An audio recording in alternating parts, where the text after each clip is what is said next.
It is your prisonplanet.tv memberships that fund so much of what we do here on this operation. And then we're more than happy for the TV show after it's aired live, then be leaked out onto the web to tens of millions of people. That's our goal.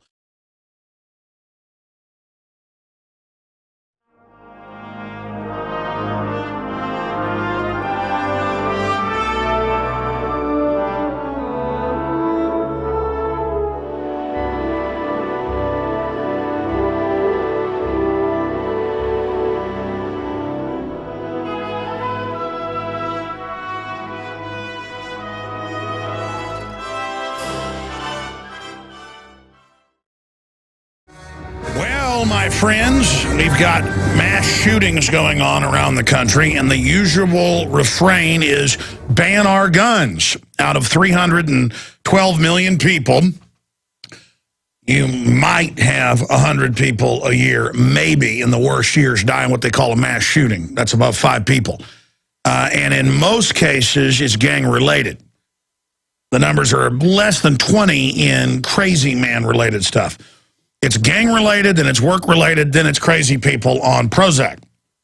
That's the statistics. You can look it up. In fact, I have some of them here in front of me. Kurt Nimmo wrote an article about it a few weeks ago and another one just a few days ago going over the statistics of that. Gunman kills co-worker and bystander at Empire State Building, wounds 7 others before cop shoots him. Now, that's in a city where it's illegal to own a gun, unless you're a gangster and pay hundreds of thousands of dollars to politicians for them to give you a little permit. First they said, oh, everybody can have a gun, just get a permit. And then, oh, we don't give permits out anymore. So it has one of the highest crime rates in the country. Now, who has the highest crime rate in the world, though, is Chicago, where they have just absolute draconian anti-gun laws, gun bans like Washington, D.C., which is, after Chicago, the next highest crime rate, then New York, as you know. And it's all places where they have victim disarmament. And a court, of course, ruled years ago you can have a gun in D.C., but the city never really changed the laws. They don't care. They're criminals. So they had 2 shootings in New York. It's a long, hot, dirty summer.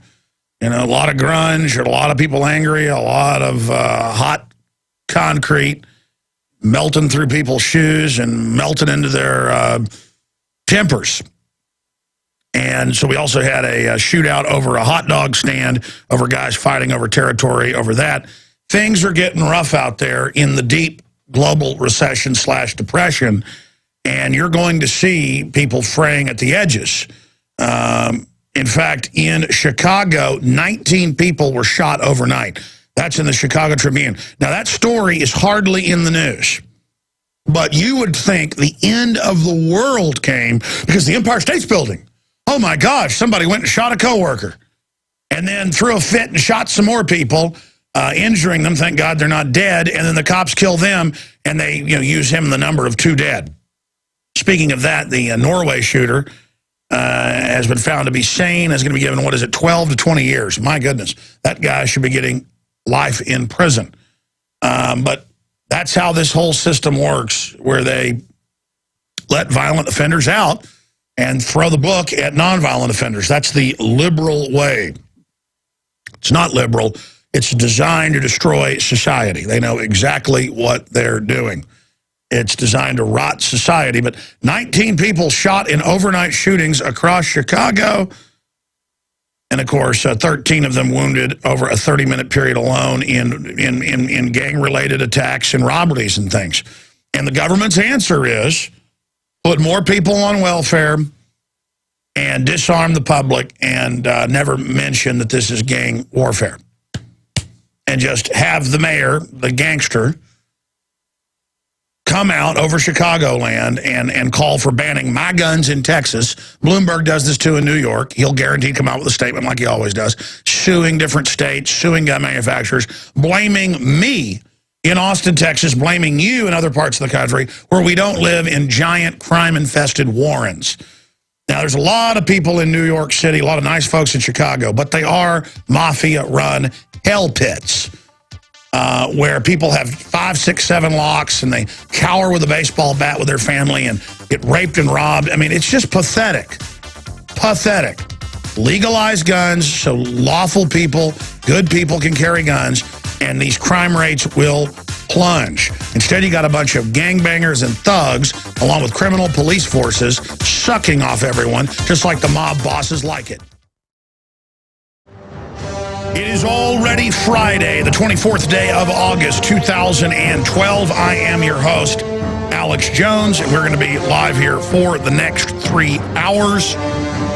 I'm also going to be on Coast to Coast AM tonight for 2 hours with fill-in host, Saturday host, fill-in for the great George Norrie, John B. Wells, covering a whole bunch of breaking news.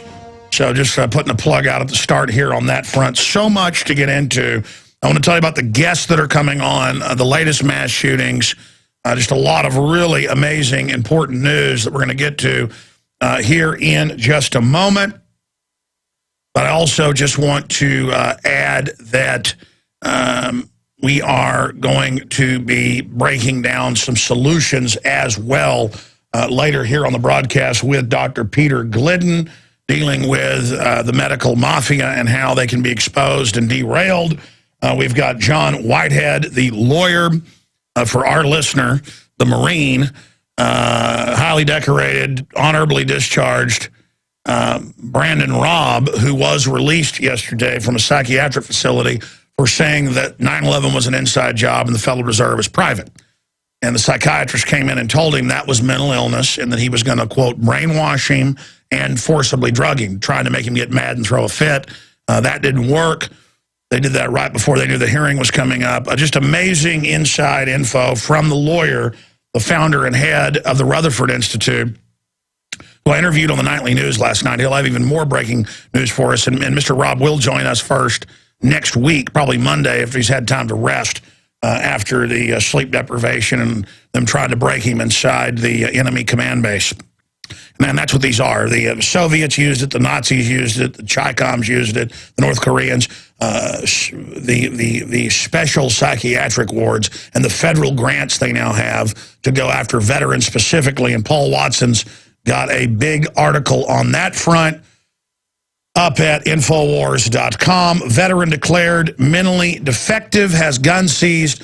A national pattern is developing of veterans being targeted and having their firearms taken. No judge, no jury. If you show any political acumen or make any political statements, they come after you and come after you big time. In fact, Watson is just a very prolific writer and researcher, and that's a great headline. I know he's listening, so I'll just operate as editor, override editor here on air. Let's put that headline back up for me. Thank you. Veteran declared mentally defective, has gun seized. News of similar cases emerges day after release of Brandon Raub. Yeah, I think that's a good headline. But my point is, it's definitely a national trend has emerged. They are targeting veterans for no reason, extrajudicially, for mild statements about, I think things are about to collapse. We better get ourselves in gear and get ready. Hi, we're from the FBI. What does that mean exactly, get ready? I don't know. You're digging in with weapons and 1.4 billion rounds of ammo and armored pillboxes and checkpoints everywhere and admitting you've got re-education camps. You know what we're getting ready for the criminal banks that run this country, that you serve. If they told you put your baby in the microwave or a blender, you do it. That's who I'm talking about. I got a First Amendment. Get off my porch. That's what I'm talking about. We're in this shape because we haven't gotten angry and used our First Amendment.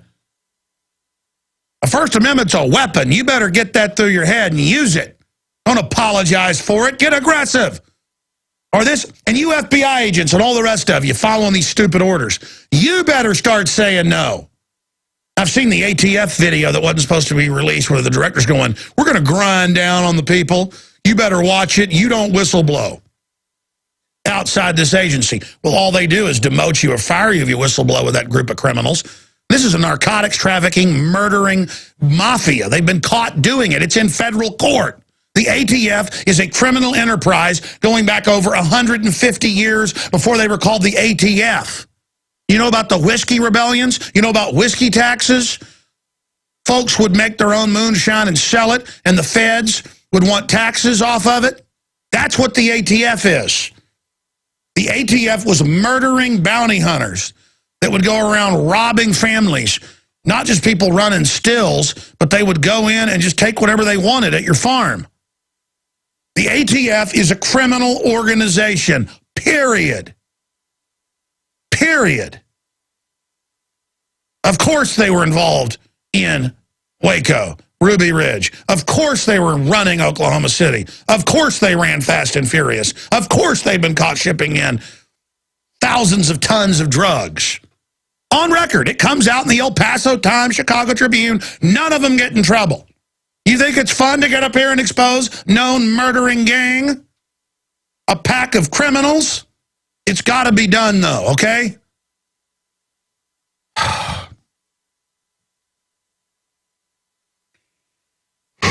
Point is, we have John Whitehead joining us with new information coming up at the bottom of the hour. Richard Belzer, who got cut short with the Dave Mustaine exclusive last week where he wanted to get his statement out on air, he's going to be joining us. He got censored a few days ago on CNN. We're going to get into that with the Law and Order TV star, movie star. I mean, I can't even go over that. Last week also popped in was Christopher Walken with him. So who knows what surprises there'll be today. And then Dr. Peter Glidden. But it just exhausts me to see all of this going on. Dr. Peter Glidden has been so requested, so we're going to go more into the history. Boy, he knows his stuff of medical tyranny and how this is all planned. That's going to be riveting information. The truth will set us free. That is coming up. And we are also going to get into the economic news some. In fact, we're going to do that here in just a moment. Do that right now. Odds of global recession are 100%, says Mark Faber, who's a guest here on this broadcast. Very well-respected economist, researcher. And the word is there's no way to reverse this now. The globalists engineered it, but there's no way to reverse now what they've put in motion once it goes past a certain point. And that's why they're arming up to the teeth against us. But if we try to dig in and get ready, well, we're bad. We're supposed to just live in New York or Chicago and have gangs feeding on us and thug police feeding on us and have that as the new model of America. You notice who runs America? The mafia out of Chicago and the mafia out of New York and the mafia out of D.C. and the model of hell that they've created is what they're exporting into every town and city. They come and train our police, and we now operate like they do. What a joke. And again, I'm not against folks in Chicago or people in New York. They're really nice people. But they have just been in a culture of corruption so long. I've actually studied the anthropology, the sociology of Chicago and New York. You know why those cities are so corrupt, right? Because they were giant second wave, well, New York first wave, but also second and third wave immigration sites. And you had millions of people that couldn't speak English who could be abused by old world crime syndicates. They were not the original Puritans that founded this country, who weren't perfect either, but would die trying or succeeding. I mean, they would either stand up against you if you tried to enslave them or die fighting against it. And had some of their own forms of tyranny. But the point is, those people wouldn't put up with anything. And that's what caused 1776 and the rest of it. But you got these second and third and fourth wave immigrants coming in with the organized crime behind them, feeding on them and just taking over. So this un-American system has grown up out of these cities.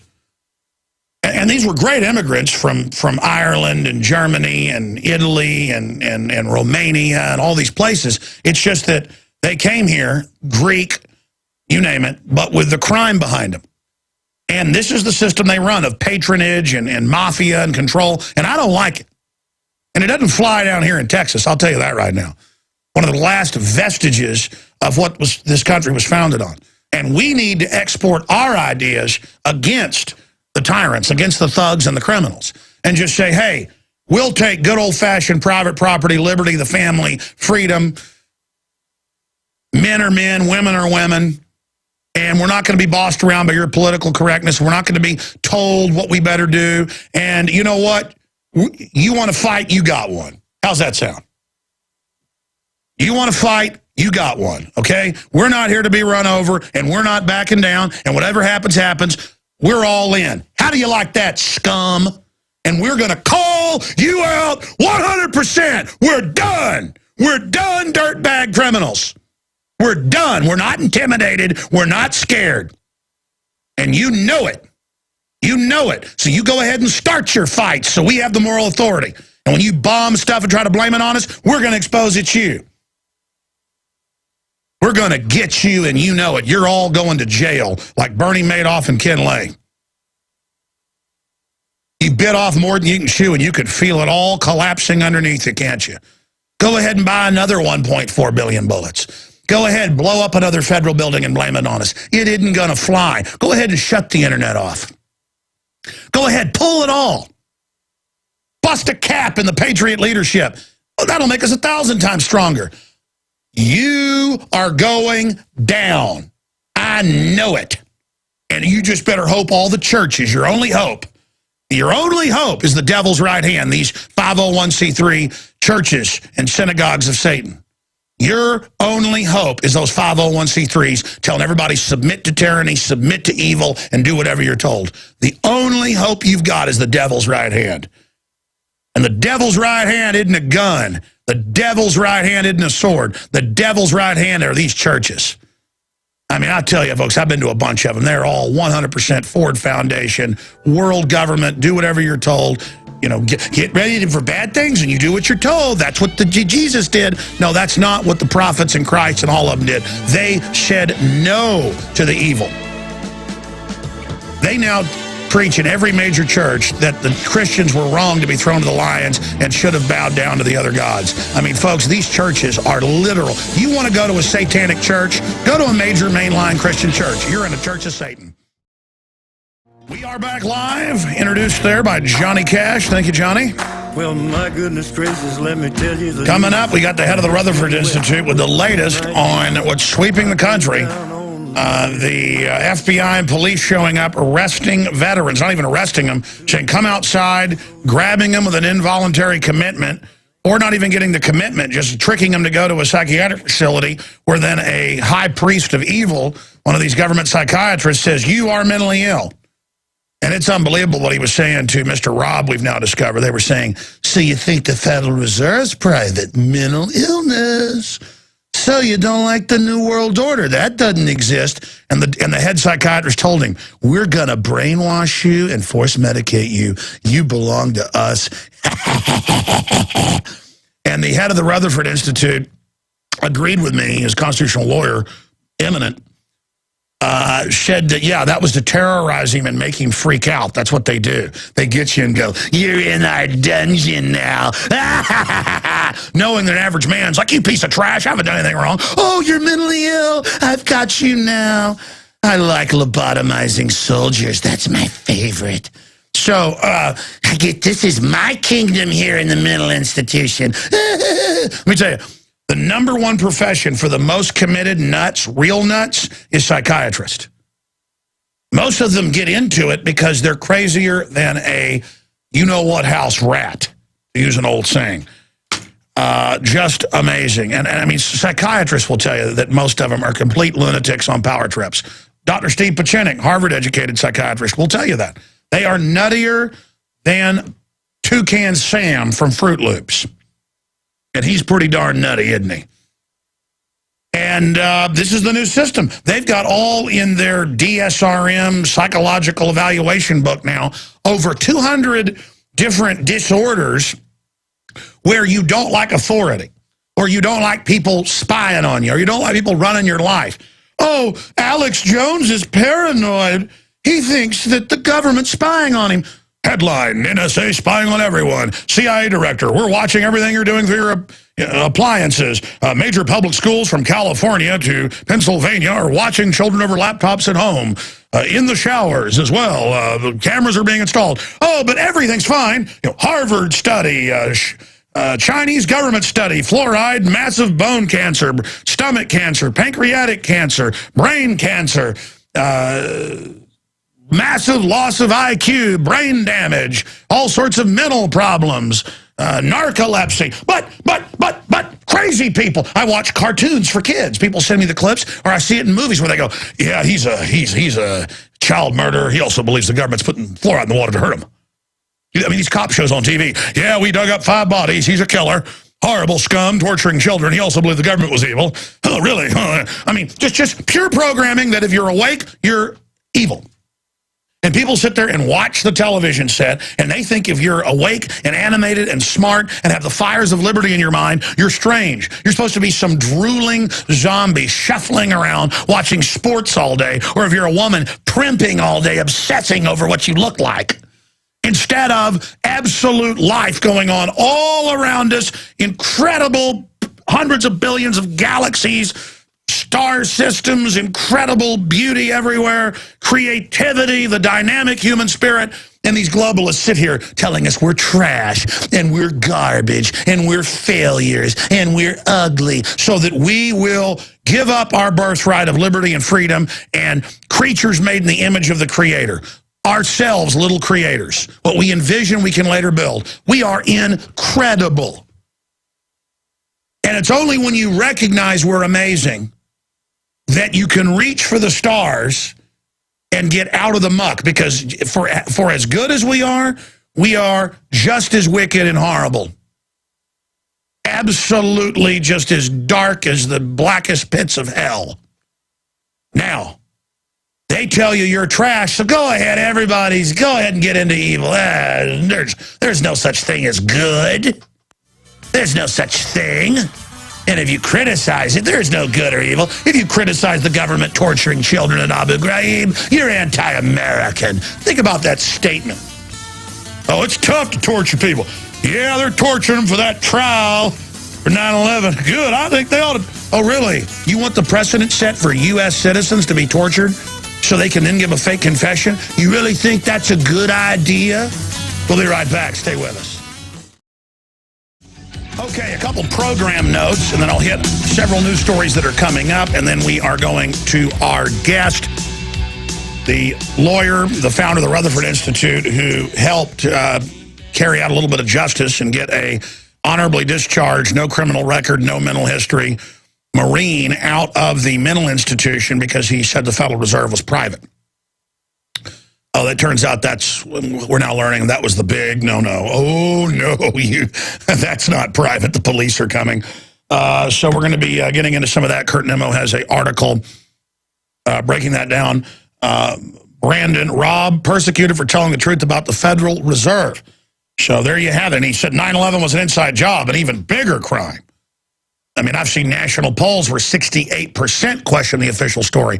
I went swimming yesterday at a local community pool with my children, and I had probably 3 people. Yeah, 3 people come over and go, I want to talk about Building 7 with you that mysteriously fell that day on 9/11. I mean, now they're really freaking out because all these other false flags and Fast and Furious has come out, so people are really starting to get it. But we're going to get to that in a moment. I'm ranting. A few program notes. We sold out. We sold 86,000 copies. Well, 50,000 went on the street, and then another 30-something thousand of the 40,000 we printed to sell to listeners at cost in bulk. Those sold out in 2 days.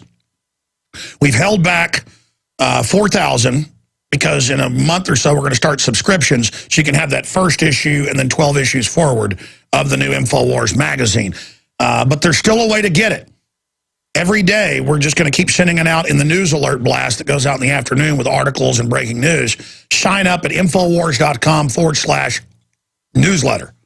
Infowars.com/newsletter. And if you go to Infowars.com/newsletter, just put in your email. We will send you a digital copy in several different programs where it's just like paper. You can flip it. You can click on the links. So it's kind of, beyond print 2.0. We put 50,000 on the streets of Austin. They've almost all been picked up everywhere. There's been like a run on them. So obviously we're going to have to increase the price of the introductory advertising. I mean, I knew that because I'm going to have to print more and I have to make the money to be able to print enough. I mean, we might put out 200,000 next month. I mean, I don't know. And we're going to have franchisees. We're going to get other versions printed all over the country. Very exciting. That's happening. But if you didn't get an inaugural issue, we think 4,000, we probably won't get more than 4,000 people that sign up right away for a subscription. So we got 4,000 of them back. And again, I would have printed hundreds of thousands more, but I don't have the shipping crew to do it. So we're going to have to make some changes if this keeps growing that fast. Okay, enough from me on that subject. Coming up, we'll get into some of the shootings around the country that are in victim disarmament zones, total gun bans in New York, couple shootings over hot dog stands and people fighting as the depression gets worse. They're hyping that. But not 19 killed overnight in Chicago and gang-related stuff. That's kept real quiet.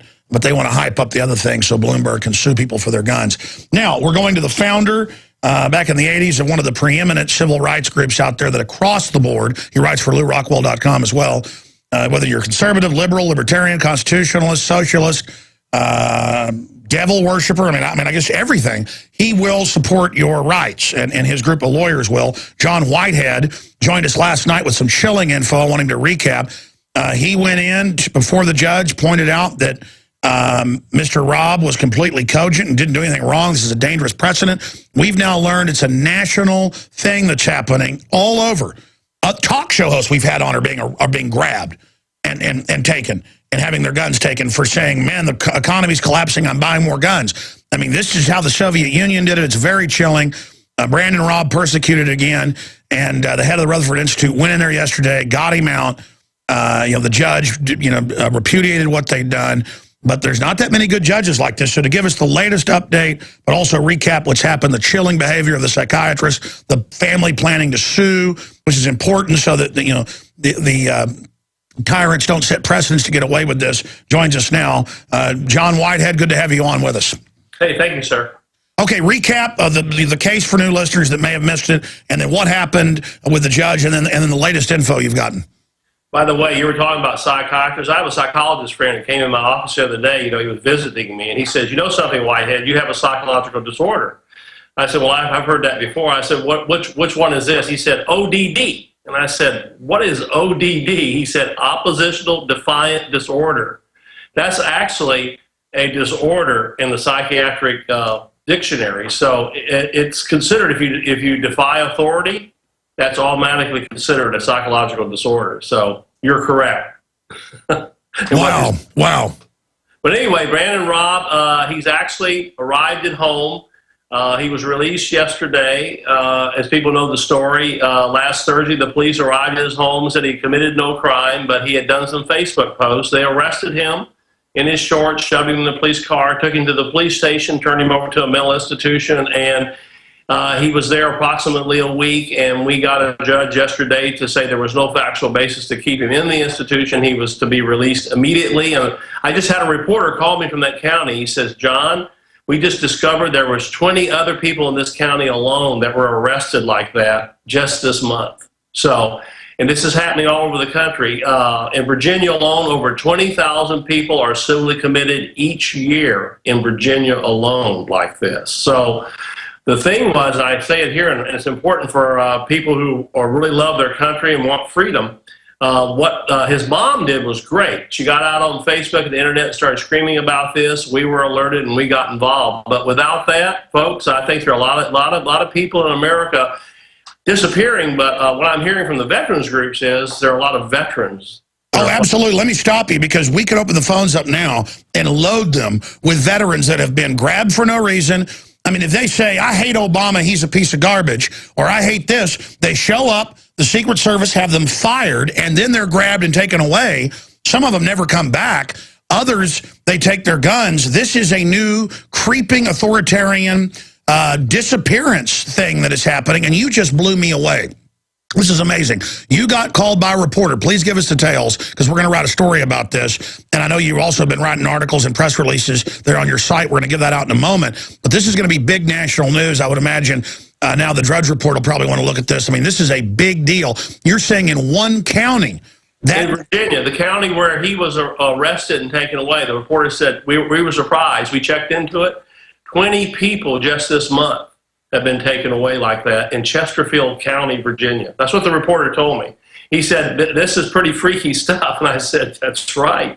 And so, but other states across the country have these statutes. It allows the police to come to your home if you committed no crime to arrest you and put you in a mental institution. The thing is, though, like I said, his mom got out there and alerted people. Most people disappear. I mean, once they put you on medications, you're there forever. And I suspect, and we're researching this now, that the mental institutions, especially groups like the VA, probably get some kind of funding for the people that are placed in there. Otherwise, there's really, it makes no sense. Can you tell us the reporter that called you? I mean, was this off record? Because, or off record. He just said, it shocks me. He was interviewing me. He just stopped in the middle of the sentence. He said, "You're right about the civil commitment procedure. It's a little strange." Well, you know, and you said it, the old Soviet Union. In America, if the police are going to arrest you, you should have at least be suspected of committing a crime. All Brandon Raub did is quote lyrics from a group called Swollen Members. By the way, I didn't think they were very great lyrics, but that's all he did. He was exercising his free speech in a private grouping on Facebook. Somehow the government got in there and conducted surveillance, got the quotes, and used those against him. He didn't target anybody, and he doesn't even own a weapon. So this guy's not dangerous, but anybody in authority, when we moved into a police state and a surveillance state, anybody that speaks out can be targeted. And I'm so visible. The more visible you are, like you, Alex, the less chance of someone like you being taken away. But if you're Brandon Raub, a 26-year-old kid in Chesterfield County, Virginia, yeah, you can disappear. Well, let's be clear. Historically, the answer is for everybody to speak out now, because if they're able to buffalo us and get this through, they're going to continue it. Undoubtedly, there's now a national program nationwide sweeping veterans up, in many cases, for literally nothing. I mean, they're bold enough now to go after talk show hosts that have pretty good followings. So if they can, go after these smaller fish, they can go after us tomorrow. We've got to hang together or hang separate. As our forebears said, we're now to that point with the 20th century, 21st century favorite model of using the psychiatric system to go after people. And then you were telling me on air, but also some off air, some of the things the psychiatrists were saying to him, obviously trying to antagonize him. Can you go over what they were saying to Mr. Raub?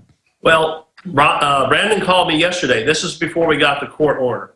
And he called me, and he wasn't in a panic, but he said, "I'm really a little freaked." And I said, "Why? What's going on?" And he said, "Well, a psychiatrist just came in." He gave me the name of the psychiatrist. We're checking him out. But he said the psychiatrist pulled up a chair and closed the door and sat in front of him and said, "I'm going to brainwash you." And he went, "What?" He said, "And if you don't listen to me, I'm going to force medication." So Brandon had the ability to call out with a social worker sitting beside me. He said, "What should I do?" Well, in Virginia, you have to have a court order to force medication. I said, "Tell the man that he's violating the law." So thank God, about an hour later, we got the court order and got him out of there. But that actually occurred. I mean, Brandon Raub is as lucid as anybody I've ever known. He's a bright kid. And again, as you know, he's a decorated Marine. This is chilling stuff. It's crazy. Amazing. Now continuing to go over all of this information with the founder of the Rutherford Institute, John Whitehead, with us right now. I want to go back to the reporter. Please tell us his name, because we'd like to call him and get him on as a guest. I can email that to you. I don't have his name. I mean, I don't remember his name. No, you've been on a whole bunch. How many shows you been on the last 24 hours? The last week, I've been on so many shows that I sleep well at night, let's put it that way. But what we've moved into is a psychotherapeutic state. That's exactly where we're headed. It's very similar to the old Soviet Union, but then they use Gestapo tactics like they did in Nazi Germany. They just show up at your door right now. And what people have to understand is you got to know your rights. But here's the other thing I'm encouraging people to do. Call your congressman. There should be an investigation into this. There should be a committee hearings on what's happening in this country. We need access to FBI records, how they're categorizing people. You're familiar with national security letters, right? Yes. They're issuing so many of those, well, I won't cuss it, darn things, that they're everywhere. What they do is they just show up with a letter saying, we need this, we want this information. Well, the cell phone companies, Google, they're handing over all this information to the police. In fact, they're actually making money off of it. Some cell phone companies have have sections where they sell to police photos and information on you. Let's be clear. Without warrants now, they have these national security stamps they claim were just for al-Qaeda. Just 6 years ago, Bush was lying and saying, I promise we don't spy on any Americans. Then it came out, of course, they were. Now it's just, yeah, we're doing everything we want. And now, because you quoted some lyrics, we're going to disappear you. It's absolutely amazing. Yeah, no warrants. This is the FBI, and the FBI shows up. And as we know, I've written about the FBI. They're new. They have a new manual which allows them basically to go. They're going into peace activists' homes and they're going and rummaging around in their attics trying to find anything to use against them. And here's the question I get all the time. Well, John, if I've done nothing wrong, why should I be concerned? Well, you should be concerned if you believe in the Constitution because it's against the law. The second thing is you need to teach your children now. If your children do something silly on Facebook and they want to be a federal judge someday, that's all going in a file. The National Security Agency keeps all that. 1.6 million bits of information are downloaded by the National Security Agency every day from the internet. And let's be clear, you're talking about sneak and peek, where even if you catch him in your house planting stuff, government breaking in your house, you're not allowed to even tell anybody they were there. I mean, that is Kafka-esque. Oh yeah, and there's a gag order on the national security letters. You cannot. They're told they cannot reveal that the FBI has been there looking through your records. So we've moved into an Orwellian state. You use the word Orwellian, it's beyond that. It's Minority Report. It's everything Philip K. Dick and the great sci-fi writers wrote about. It's fact has become fiction. We're there. So what can we do? I mean, people better try. I stopped watching television 2 years ago. There's no news on TV. You can get news from your shows and what I call the underground press and the underground talk shows. That's where you can get the news. You go on websites and read, get informed. Don't worry what Brad Pitt did last week. Worry about what the FBI did last week or your local police. Because the local police now are hooked into all the national intelligence agencies. And when they get their drones in a couple of years, they're going to be flying over your home, folks. Well, I've already seen a drone here in Austin and ran into the operator. Joseph Farah of WorldNet Daily out in his rural area in Virginia got buzzed by a police drone over his house. This is happening everywhere, but this is you're correct. This is so draconian that quietly they're changing state laws or quietly they're twisting existing laws. And in one county, you have a reporter locally call you and go, yeah, the last month, 20 people, mainly veterans, were grabbed just like this. And they are literally in there processing them in, removing their rights extrajudicially, and kicking them back out if they're lucky. And we know what the psychiatric system does with foster children. On average, they're on 7 drugs. They put 69% of them nationally within 2 months on a psychotropic drug. They are just turning them into special needs children so the state can suck more federal money. I mean, this is basically a concentration camp type operation running right under our noses. Yeah, the word I use for it, and I've written on it, it's called the electronic concentration camp. We are there. And used to you could live in caves and get away, but caves are rather sparse these days. You can't flee from it, but you can resist it, and that's the key. Congress needs to have a national investigation here. We need to embarrass those guys who say they represent us in the United States Congress, which most of them don't, in my opinion, and force them to look into this matter. I mean, we're supposed to be under the rule of law, but we're not under the rule of law. The law is the Constitution. The Constitution says in our 4th Amendment, before the police conduct surveillance on you, they have to have credible evidence you're doing something illegal. Well, they arrive and arrest Brandon Raub because he did some Facebook posts. So we moved into a new phase. We're not under the rule of law, but the only hope is, in my opinion, if we're going to have any system in our rights, is to force Congress to do an investigation.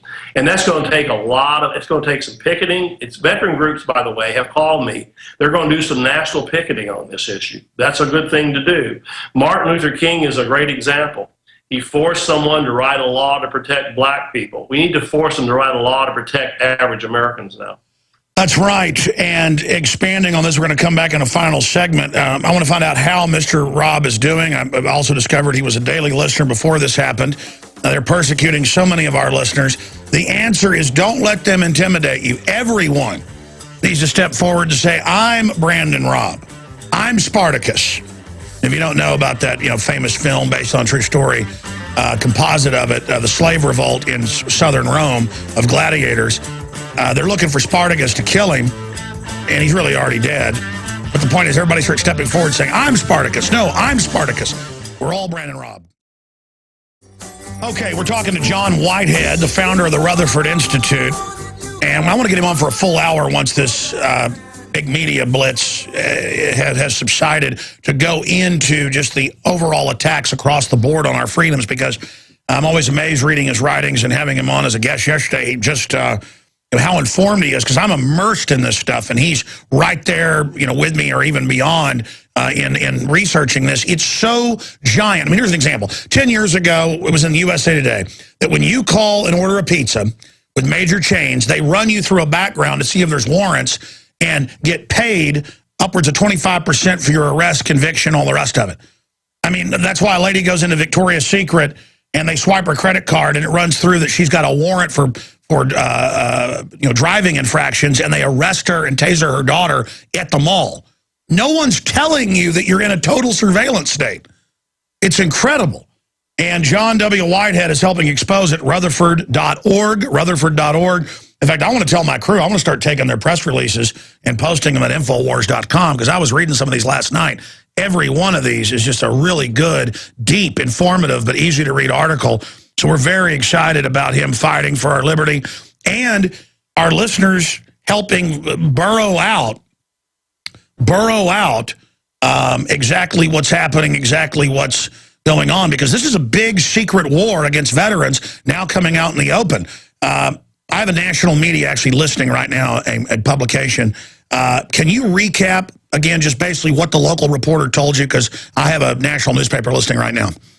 Yeah, a local reporter in Chesterfield County told me that just this month, 20 people have been picked up, similar to Brandon Raub. They were not all veterans, just picked up and taken away like he was. But you were saying some of them were veterans, though. I mean, specifically, you said it was a... I don't know. It was a short interview. He just alerted me to that fact. But separately, you're getting the calls from all over that it's happening to veterans. Because I know you said something. Yeah. The veteran oath keepers and a number of groups have called me and said, and VFW veterans saying that, we're getting veterans calling us here in the office for legal help just today.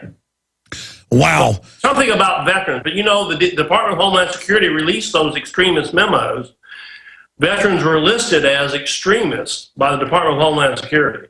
I mean, we all know that, have studied the subject. That's right. Just because they're a veteran, they're bad. Just period. It's like, they're the number one threat, the DHS memos that we broke, because police gave them. Yeah.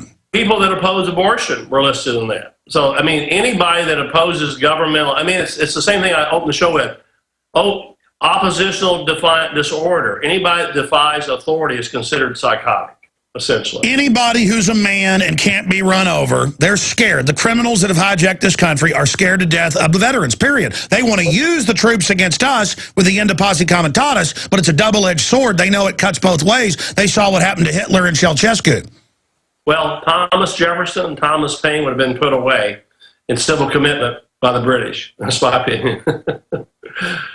Amazing. In the minute and a half we have left, we'll obviously get updates this Sunday or sometime next week from you, sir. But any other tidbits that are important? Well, Brandon is arrived at home. He's been through quite an ordeal. We are looking into what he wants to do next. I'm advising a civil lawsuit against the government for damages. We need to hold him accountable somehow. But, again, it's very difficult going through the federal court system because they give almost every police officer what's called qualified immunity. In other words, even though they may violate your rights, there's nothing you can do about it virtually. The Supreme Court has upheld that on numerous occasions. As I say in America, generally the courts are courts of order, not courts of justice. Occasionally you'll find a good judge like we did in the Brandon Raub case who has intestinal fortitude to rule the other way, but it's not easy. I think our biggest hope is getting Congress to investigate these simple commitments. I tell you what, you may have to do another interview, but if not, I want to hold you 5 more minutes ahead of Richard Belzer to have you finish up that point about solutions, how we stop this. We'll see if he can come back. Well, Homeland Security has openly said that veterans are the #1 enemy above al-Qaeda that the Pentagon publicly runs in Libya and Syria. And, of course, state police and a federal marshal sent me 2 different documents, what was it, 4 years ago now, that broke that nationally. We have the head and founder of the Rutherford Institute, Rutherford.org, constitutional lawyer John W. Whitehead. Got about 3-4 minutes left with him ahead of TV star, movie star Richard Belzer, joining us with his new political book dealing with government cover-ups. In fact, where's my copy? Uh-oh, I took my copy home. I need one out of the warehouse. Yeah, because I actually went and read the whole thing like I said I was going to do. We sold out of them? Oh, no, but more is coming. More.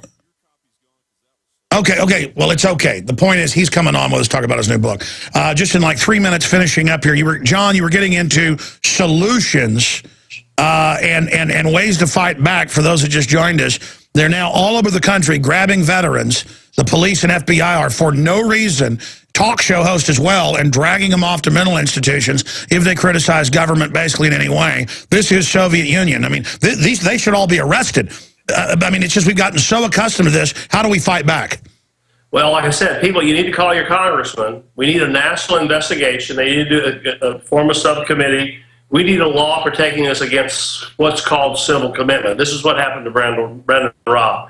There's no way. The police need to do their job. They shouldn't be showing up at your house without an arrest warrant, without a search warrant, and telling you you've committed no crime and taking you away. So we need that. I think Americans need to get down to even their local city councils, their state governments, and picket. And we need a national movement. I mean, Martin Luther King changed the face of the country because he got African Americans out in the streets. They got defiant. And what he said was, and this is key, you have to make the government use energy. So he said, lay down, sit down, get your picket signs. Turn off the television set, folks. Get up off your butt and do something. I mean, most people I know are worried about Brad Pitt's latest marriage or whatever. I don't even listen to any of that crap anymore. And that's what they want. They want you to be distracted. So we're moving into an Orwellian state. The only way you can fight it, in my opinion, is you're going to have to get active politically. And I'm not talking about voting for Obama or Romney. To me, the corporate state is here. You were talking about going into a pizza place and they're giving information to the government. We live in a corporate surveillance state. The corporations are working with the government. It's a very dangerous scenario. So the only thing you can do is you've got to force your representatives to do an investigation in this matter. We need to know what the FBI is doing. They won't tell us. So it's a secret government. You obviously live in a secret government when you can't find out what they're doing, and they show up at your door at midnight and take you away to a mental institution. Well, I like the fact that you made the point that there's nowhere to run. We've got to fight. We're cornered. It's just like the Marines when they were surrounded in North Korea 10-1, and the general said, good, we're surrounded, and now we can attack in any direction. And that is actually, when you're down, when you're surrounded, is when you're at your strongest, because now there's no playing games, and our enemy has no moral high ground and is doing everything illegal. We've got to stand up and not let them chill us. I mean, no doubt they're doing this now because they know this country's on the verge of bringing them to justice, and they want a chilling effect. Listen, a couple years, you're going to see drones over your towns and cities, over your streets. They're going to be equipped with scanning devices to look through the walls of your home. You're having sex, using the bathroom, whatever you're doing. There's going to be absolutely no privacy unless we slow it down. Privacy is dead. The Fourth Amendment is dead. That's right. And we only get it back by admitting it's dead. America is dead. Freedom is dead. These people stole it, but liberty isn't like a person. It can be resurrected like the phoenix. We must breathe life into it with our energy. Mr. Whitehead, thank you for the time. Thank you, sir. All right, amazing. We'll talk to him more maybe Sunday if there's developments, or Monday. But folks, Paul Watson's on this right now at Infowars.com. There is a sweep nationwide grabbing veterans who criticize government. 9/11 truthers, you name it, and they're being thrown in mental institutions. I mean, honorably discharged with jobs, no criminal record, no psychiatric history. The government is pure evil. We'll be right back. Well, he joined us last week along with Christopher Walken. And we had to cut the interview a bit short because we were at the end of the show and I had to air an exclusive Dave Mustaine interview. Talk about an amazing, beautiful celebrity train wreck covering real issues. I loved it. Dave Mustaine talking about staged government shootings. Richard Belzer, author, researcher, TV star, movie star, talking about his new book, Dead Wrong, that's selling out in bookstores around the country. forward by Jesse Ventura, talking about straight facts on the country's most controversial cover-ups. We had a whole bunch of these and sold out of them.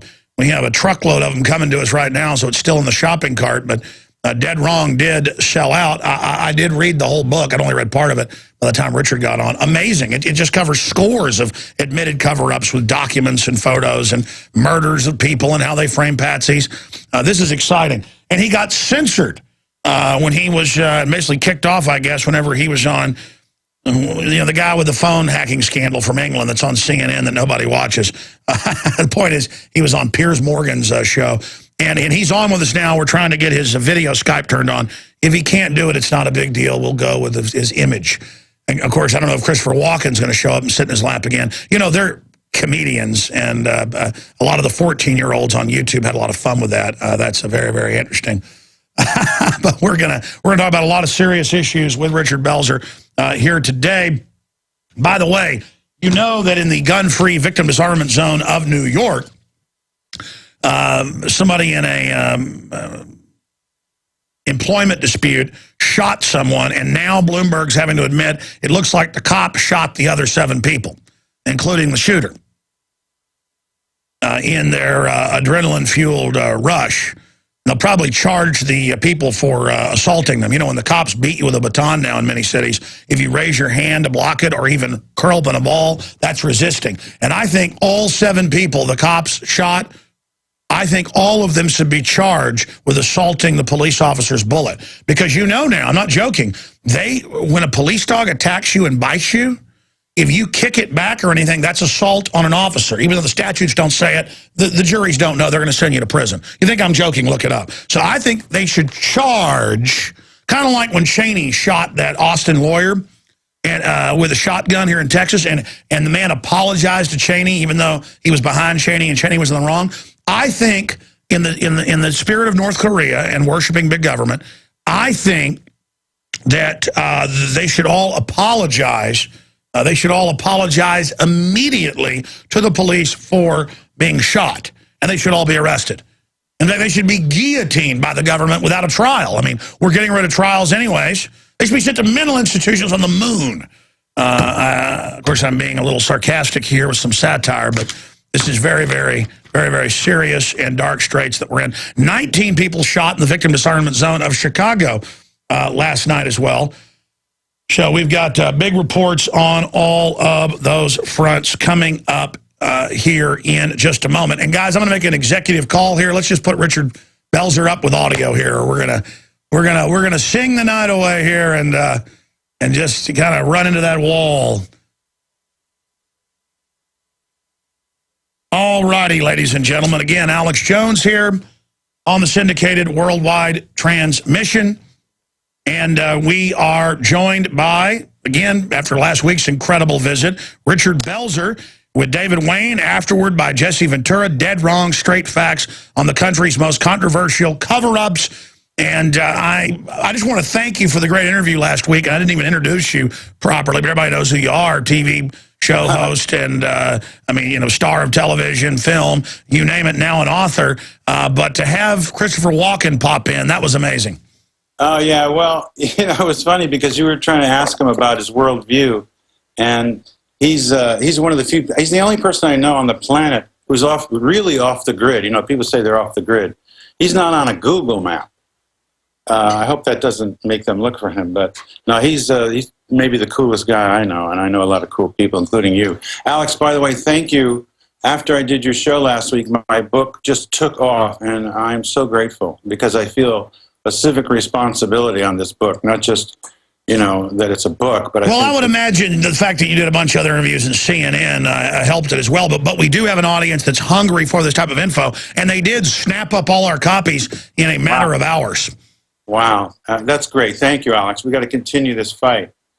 Talking about what happened in New York, I love your analogy of these people should be mentally evaluated for getting in the way of the bullets. Yes. Our government is capable of cooking up something like that. I don't know if you've ever read this book. It's called Propaganda by Edward Bernays. Yes, I did read that. I made a film about it. Oh, great. I'll have to find that, because exactly what you're talking about is the government's utter contempt for the people, and they're so out in the open now about what their intentions are that it's really stunning, because in the past, all this was done behind closed doors and literally in darkened rooms with 5 guys and cigars. That was a cliche for a reason. But now they're just like in our face, and it's pretty chilling. It's like they're just taking the gloves off and almost daring us to be real Americans. Yes, I mean, now the choice is very, very clear. Yeah, we're spying on you without warrants. Yeah, we torture people's kids in front of them. Yeah, we tortured people that are patsies that we're having a military trial for, and even if the trial doesn't find them guilty, the president can keep them in jail. I mean, it's just kangaroo world, kangaroo court in our face. Why do you think the ruling class is acting like this? I mean, will they start, fiddling while Rome burns? What's coming next? Well, that's a good question. I think that we all make a mistake, myself included, in thinking that there's a big grand plan. I think they've already won, Alex. I mean, for 100 years, they lied us into World War I. They've lied us into every war. World War II, everyone, I think, can agree that was necessary. I mean, it's almost a cliche to say there's no such thing as a good war, but that was a necessary reaction to us being attacked and the Nazis, and that we can all understand. But every other war, we were lied to. And I think the American people are finally, thanks to people like you, are finally saying, you know what, this has got to stop. And I think the so-called elites are really circling the wagons. They've tipped their hand. Brzezinski did this speech a while ago saying, the jig is up. They know what's going on. And, the Pentagon Papers were a good start, but the guys who revealed the Pentagon Papers were also part of the war machine. We forget that, who finally got a conscience. And I think today, a lot of people in the military and in the government want to go to their graves with a clear conscience. And I can't name names, Alex, but a friend of mine has been in Washington recently talking to some old school lobbyists who really want to, as I say, go to the grave with a clear conscience, because they've been representing some pretty dark forces. No, I had dinner with a rocket scientist, a pretty famous one. I didn't realize who it was at the time, and he was the former head of a big technology company. I'll just leave it at that. And I mean, all these guys are really waking up now, and I think you've hit the nail on the head. They're worried about whistleblowers. That's why they're throwing the book. Previously, the laws were clear. If there's a crime, if the higher-ups aren't doing something about it, you've got a right to go public. But when they're putting Bradley Manning in there, she was saying he leaked all this when obviously he didn't leak it all. We're talking about torture of children here. You have a responsibility to release that. That's not national security. Now Assange, the Brits are threatening to raid the embassy he's in, violating they are scared of their own people not going along with this. That's why they're so scared of the veterans right now.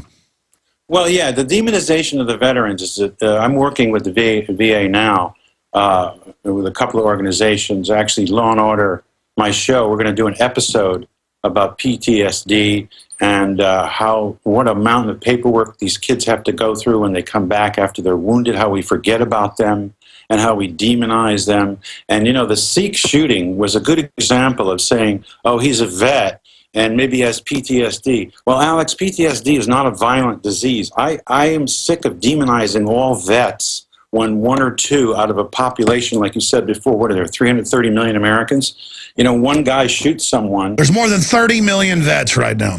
Yeah, and, one commits suicide every day. So if a cop ever shoots some people, which cops have done, do we just say all cops have their guns taken? Or if a fireman does it? Or if an auto mechanic does it? Or a school teacher? If one school teacher molests kids, do all school teachers go to jail? Yeah, you know what, I think, tell me what you think about this idea, Alex. I'm working now with some gun organizations, and I'm the guy who works with them who says, look, we can't take away everybody's gun. That's crazy. It's physically impossible. It's against the law. Everyone has the right. But here's my idea, and tell me what you think, Alex. I believe anyone who wants to own a weapon for a legitimate reason, it's fine. Protect your home, to hunt. But, clip capacity is certainly arguable. I don't think anyone needs a 60-round clip. But I do believe that people who buy a gun it's not in the Constitution. When you buy a car, you have to register the car, you have to learn how to drive the car, you have to get a license, and you have to insure it. And that's not in the Constitution, but we all do it. I believe a handgun or hunting weapon, when you buy it, you should register it, you should learn how to use it, and you should take out insurance, and just show that you can use it. I mean, like a car, you can do vehicular homicide. It's a weapon. Well, we're going to break. When we come back, I'll give you my take on this. But I understand from a nice person's position, you think of people not knowing how to use guns. Here's the problem. There's always going to be crazies, always people that don't know how to use them. The system will use any bureaucracy like that, like they did in New York, to finally make it impossible. Sounds reasonable up front, but then they walk you into it to where now you can't have the gun and then only the criminals have it. But I do say this, anybody out there buying guns, they should go out and get training with it so they know how to use it. And people should, if they've got children, lock their guns up. We'll be right back. But again, that's a personal responsibility thing. The government can't and won't ever be able to properly handle that. Richard Belzer plays the detective John Munch on Law & Order, Special Victims Unit, and first portrayed him on NBC's critically acclaimed drama series Homicide, Life on the Street. And, of course, he's been all over movies, TV, HBO. I mean, I can't even have time to get into it all. Everybody knows Richard Belzer.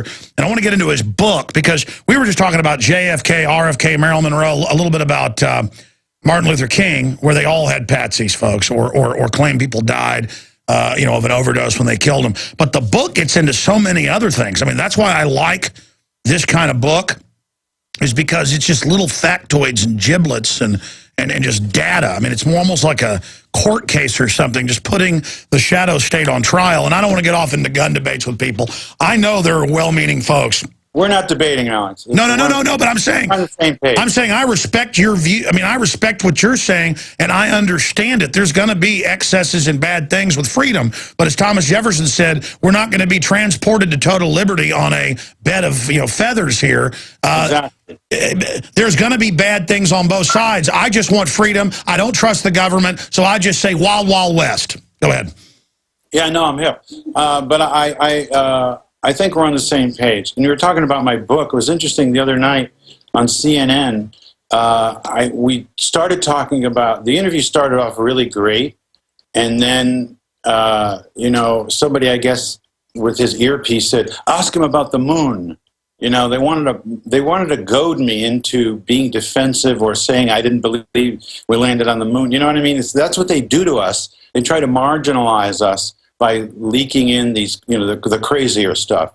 So I busted Piers Morgan. I said, I'm disappointed that you asked me that question. I didn't take the bait, and made him back off a little bit. And then he changed the subject. And then, when I tried to comment during the later segment, first of all, it was interesting, Alex. They asked me who I wanted to debate.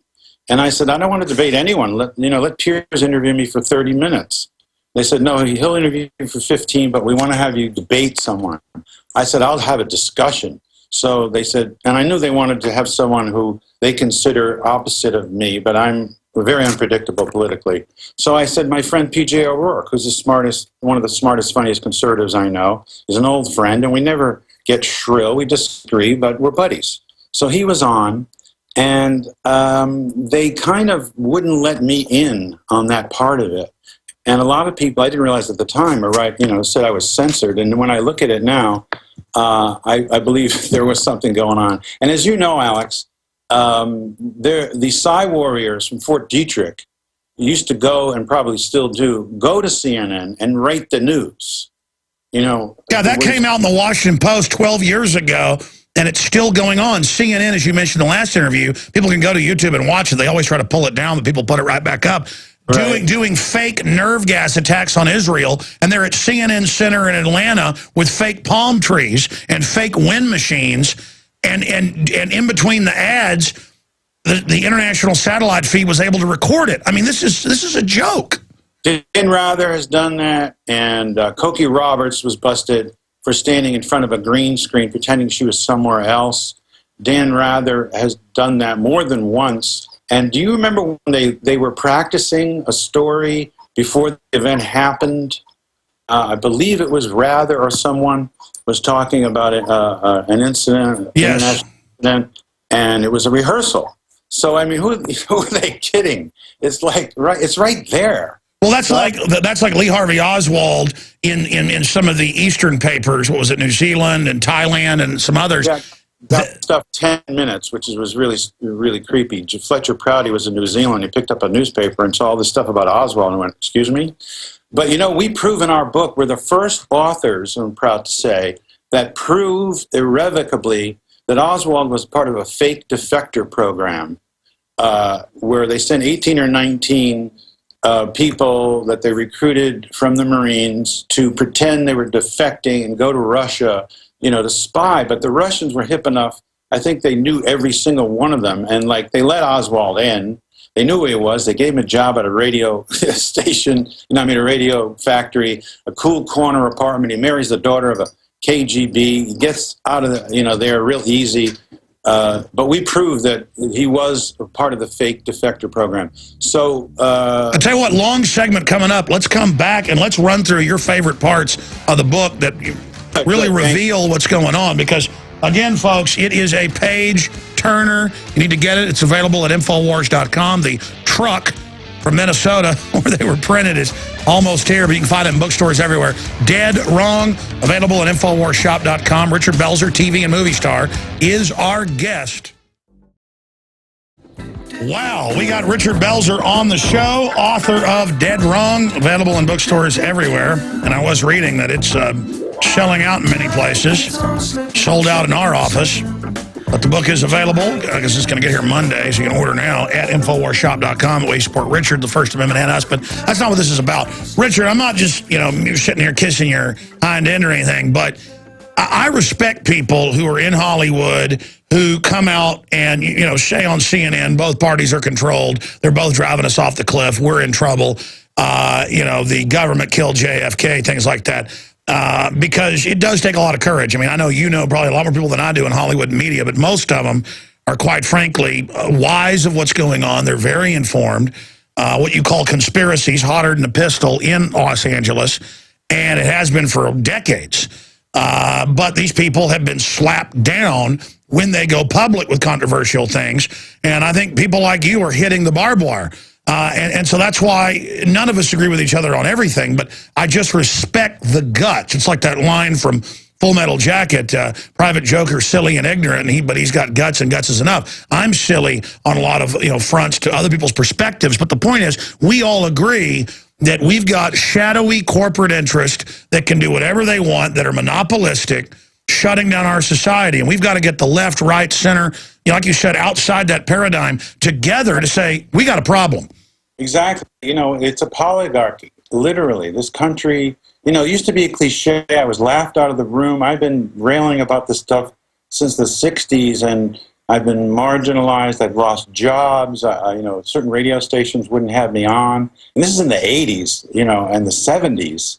And now it's like, okay, I asked a Secret Service friend of mine, should I be worried? He said, no, you're a celebrity. They won't kill you.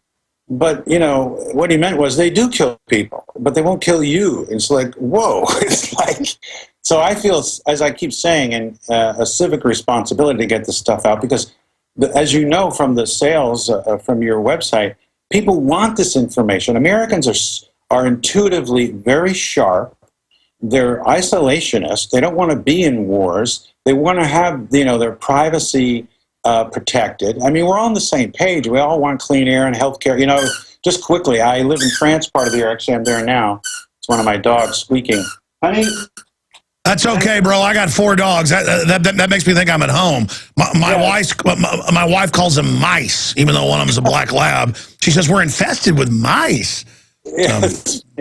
So we had 10 dogs at one time. That's another show. But just quickly about healthcare in America, whoever gives it, or whoever the source is, it's exorbitant. It's crazy. I broke a tooth here in this little village, a remote village, not a tourist place. I went to the dentist. He was fantastic.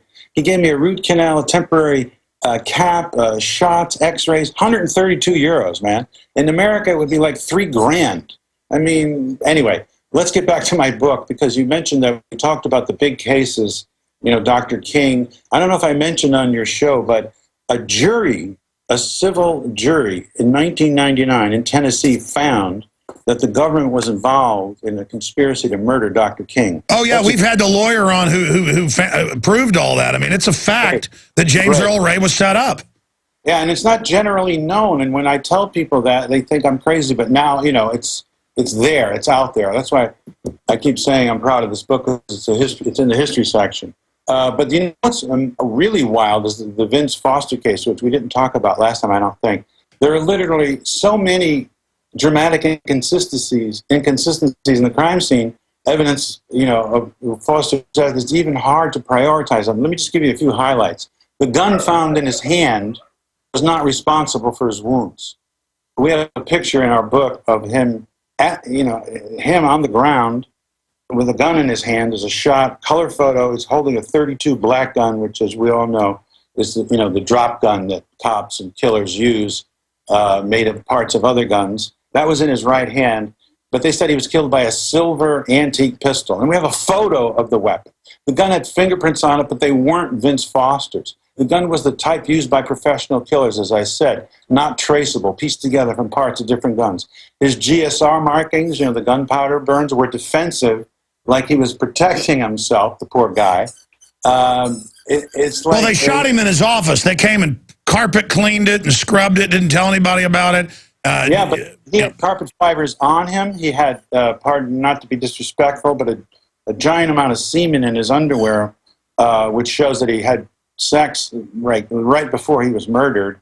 And a lot of people, when you die, you do release a little sperm, but this was really a considerable amount. So there was sex involved. He was not acting in a depressed or suicidal way. His car wasn't there when they found his body. Then it showed up. I mean, his body was clearly moved, and there were blonde hairs on his clothes. I mean, and they covered that all up. Yeah, the word is he and Hillary had a little falling out, and you don't do that with Miss Hillary. I don't want to start naming, that gets into a whole other thing. But he was scheduled to have a private meeting the next day where he was going to resign. And, similarly, Dr. David Kelly, UN weapons inspector prior to the Iraq War. He said they're going to kill me and I'll be found in the woods. And people saw guys in black uniforms run away from his body. What about Ron Brown, the Treasury, the Commerce Secretary? Well, I'm distracting you. Go back to Kelly. Yeah, that's a great case. But no, Kelly, you're right. Kelly said to several people, because he knew that Blair was lying about Iraq, as was Bush and that gang. He knew Blair was lying. He knew all the facts. He said that he said to several people, if we go to war in Iraq, you'll find me dead in the woods, probably.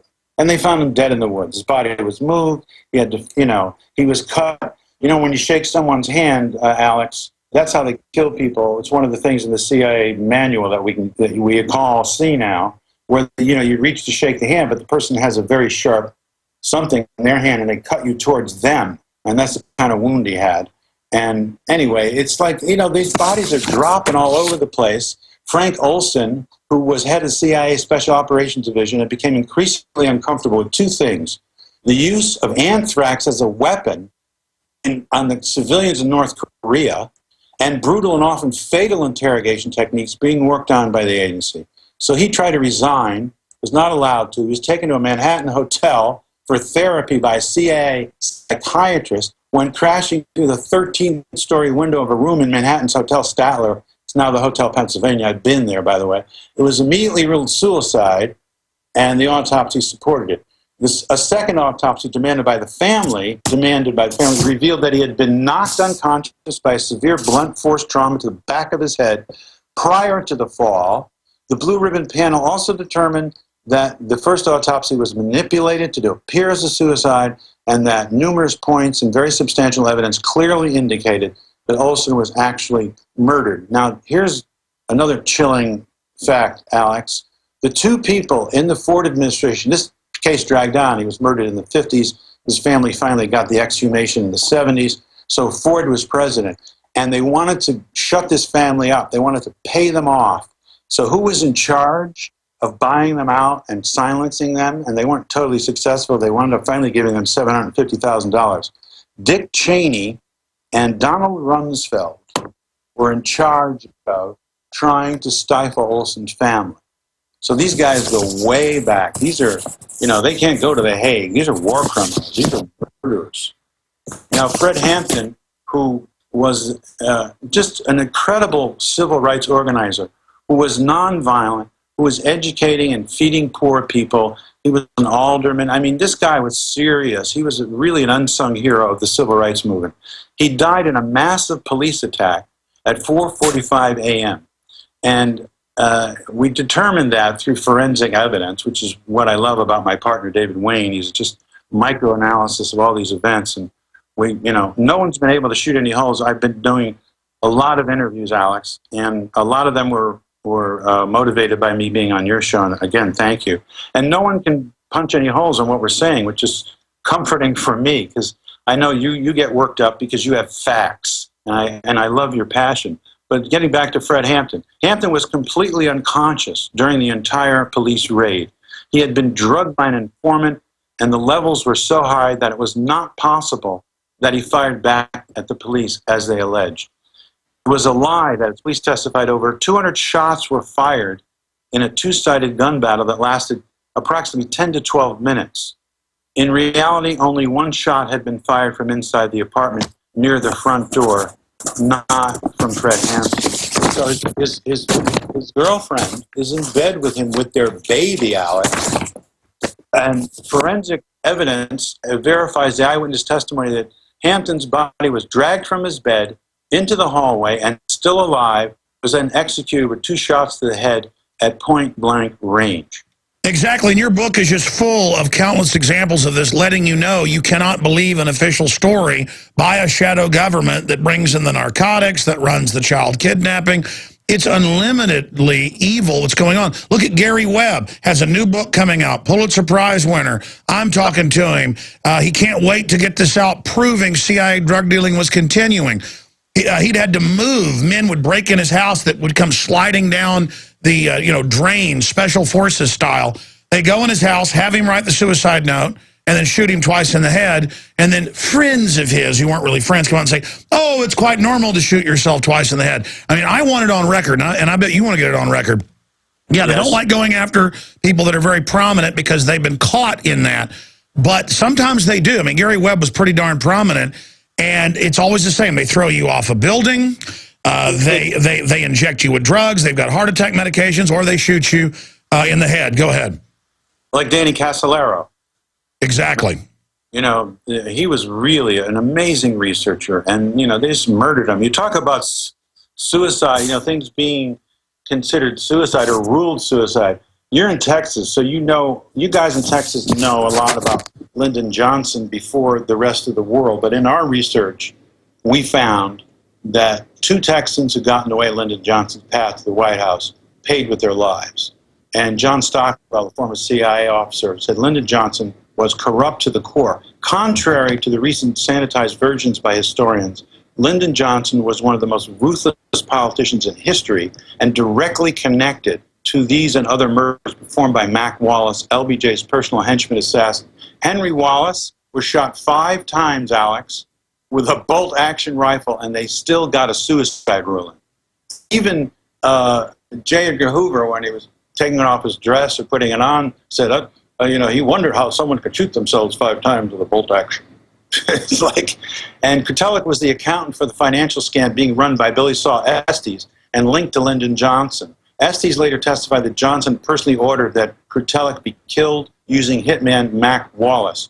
So Henry Marshall and Kurtelik were in the government, found out that Billy Saw Estes had empty silos, was claiming that he was getting all these wheat or corn or whatever subsidies, bilking the government for millions and millions of dollars to his buddy Lyndon Johnson. They were going to blow the whistle, and they were murdered by this. Oh, yeah, I had family down here, but also in Dallas that knew the people in and around the Johnsons. And it was just well known. They would just kill people in local Austin business if they didn't like just somebody competing with them. They would have the hitman drop by and kill them. And I actually, I'm not going to get into it. I just had some family that actually went to school previously with one of LBJ's hitmen. It's an amazing story. But the point is that, yes, he was completely power mad and insane. Now, by the end of it, he was really bummed out. I actually know some of his family. I'm just going to leave it at that. And just a few weeks before he died, the last time they saw him, he came by and saw him and basically said, I've been horrible. It's been terrible. You know, this has been wrong. And so it is true that at the end, when he grew his hair out and everything, I guess he wanted all that power. He was hyper dominant. But once he got all the power, he realized it was nothing. Who are you talking about? LBJ. Yeah, LBJ, someone said that he committed suicide, and by that they meant his doctor said, if you smoke, you're going to die. And he continued smoking. I think he was a broken man, you know, lying about Vietnam and having people whacked and not being loved by the people. I mean, he resigned. You know how that is for a guy with that gigantic ego the size of the sun to have to resign? I mean, that killed him. And I think from then on, he just said, he smoked and he was they called him the nickname, as you know, I'm sure, Landslide Lyndon, which was a joke because he won an election by 28 votes. Stuffing the ballot box, box 13. Now expanding on this, because people are going to kill me if I don't bring it up, there's a lot more in the book. It is an amazing book. We'll talk about it in the final segment. But people are begging me on Twitter, Facebook, everywhere. It's pouring in. They want to talk about how in the world you came on the show and had Christopher Walken then sit in your lap. I know your wife's there with you and the dogs, and of course, Mr. Walken's happily married. It's now turned into a whole conspiracy theory of why he came and sat on your lap. I guess that was because that was the only chair, and you guys were doing comedic jokes there, but now it's turned into a conspiracy theory. We're gay, Chris and I. We're gay. We're totally gay. No, it's like we're lovers. We're monogamous. We've been together since... I don't know, we've been together a long time. We're both married, but, it's like you have a platonic friendship with a man. Chris and I love each other. We're brothers, and, he, like you said, I was sitting on the edge of the couch and he just came, and, when... No, it's a couch. There's not enough room. He kind of crammed him next to you, so he wasn't sitting in your lap. It just created that illusion. But, I mean, here's the deal. Sometimes I'll catch myself with an old friend. You want to just put your arm around him, and it's 100% non-sexual. But nowadays, everybody's so politically correct. You're like, oh, my gosh, I've got my arm around my buddy. He's going to think I'm, I know exactly what you're talking about. Yeah, I'm a very tactile person. All my male friends, they know I'm going to hug them. And plus, I have a gorgeous wife who I dream about. So, I mean, but, some interviewers have said to me over the years, I heard you're gay. And I said, yes, just to be provocative. I mean, so what? No, exactly. People made jokes and say you work for the Vatican or you work for Israel. And I go, yes, it's all true. We work for the government, and we're just, we're false flag provocateurs. The Jesuits were the greatest spies of all. They would join organizations, pretend they were in them, and then bring them down from within. The Jesuits were kind of a first kind of secret service. Exactly. No, I agree with you. But in fact, I'm not bashing Catholics here, but it is true that the Nazis, at least in their organization, the SS was modeled off the Jesuits. They were singing Christmas carols, Nazis, while babies and people. It's pretty amazing. Let's get back into the book. But I didn't even mean to get off into that little joke for 14-year-old kids that were watching the video going, look gay. Very, very funny. It's amazing. All right, we'll be right back with our guest, Richard Belzer. His new book is out. It's Dead Wrong. We'll give you his website as well. Stay with us. We are back live. Richard Belzer is our guest for this little segment. The next segment, then we've got, back by extremely popular demand, we have Dr. Peter Glidden joining us for the history of the medical tyranny. He started it last time, but I want to go deeply into it this time. One little note, I feel terrible. I mean, it's the agony of the ecstasy of success and getting the word out, because that's what thrills me. It's not jewels, diamonds, houses. No, I mean, reaching out to people, seeing minds unlock, that's exciting. And I knew that when we launched this print media, it would be successful. We've had 86,000 copies go out. People bought close to 40,000 copies in just a day and a half. And I didn't print more because I can't ship them. I mean, we can get this out in about a week. The hard copies of Infowars Magazine inaugural edition, The Economic Collapse, Rome Burned, Will We, Print 2.0, Bank Cartel, Conquers America, History of False Flags, Why Government Loves State-Sponsored Terrorism.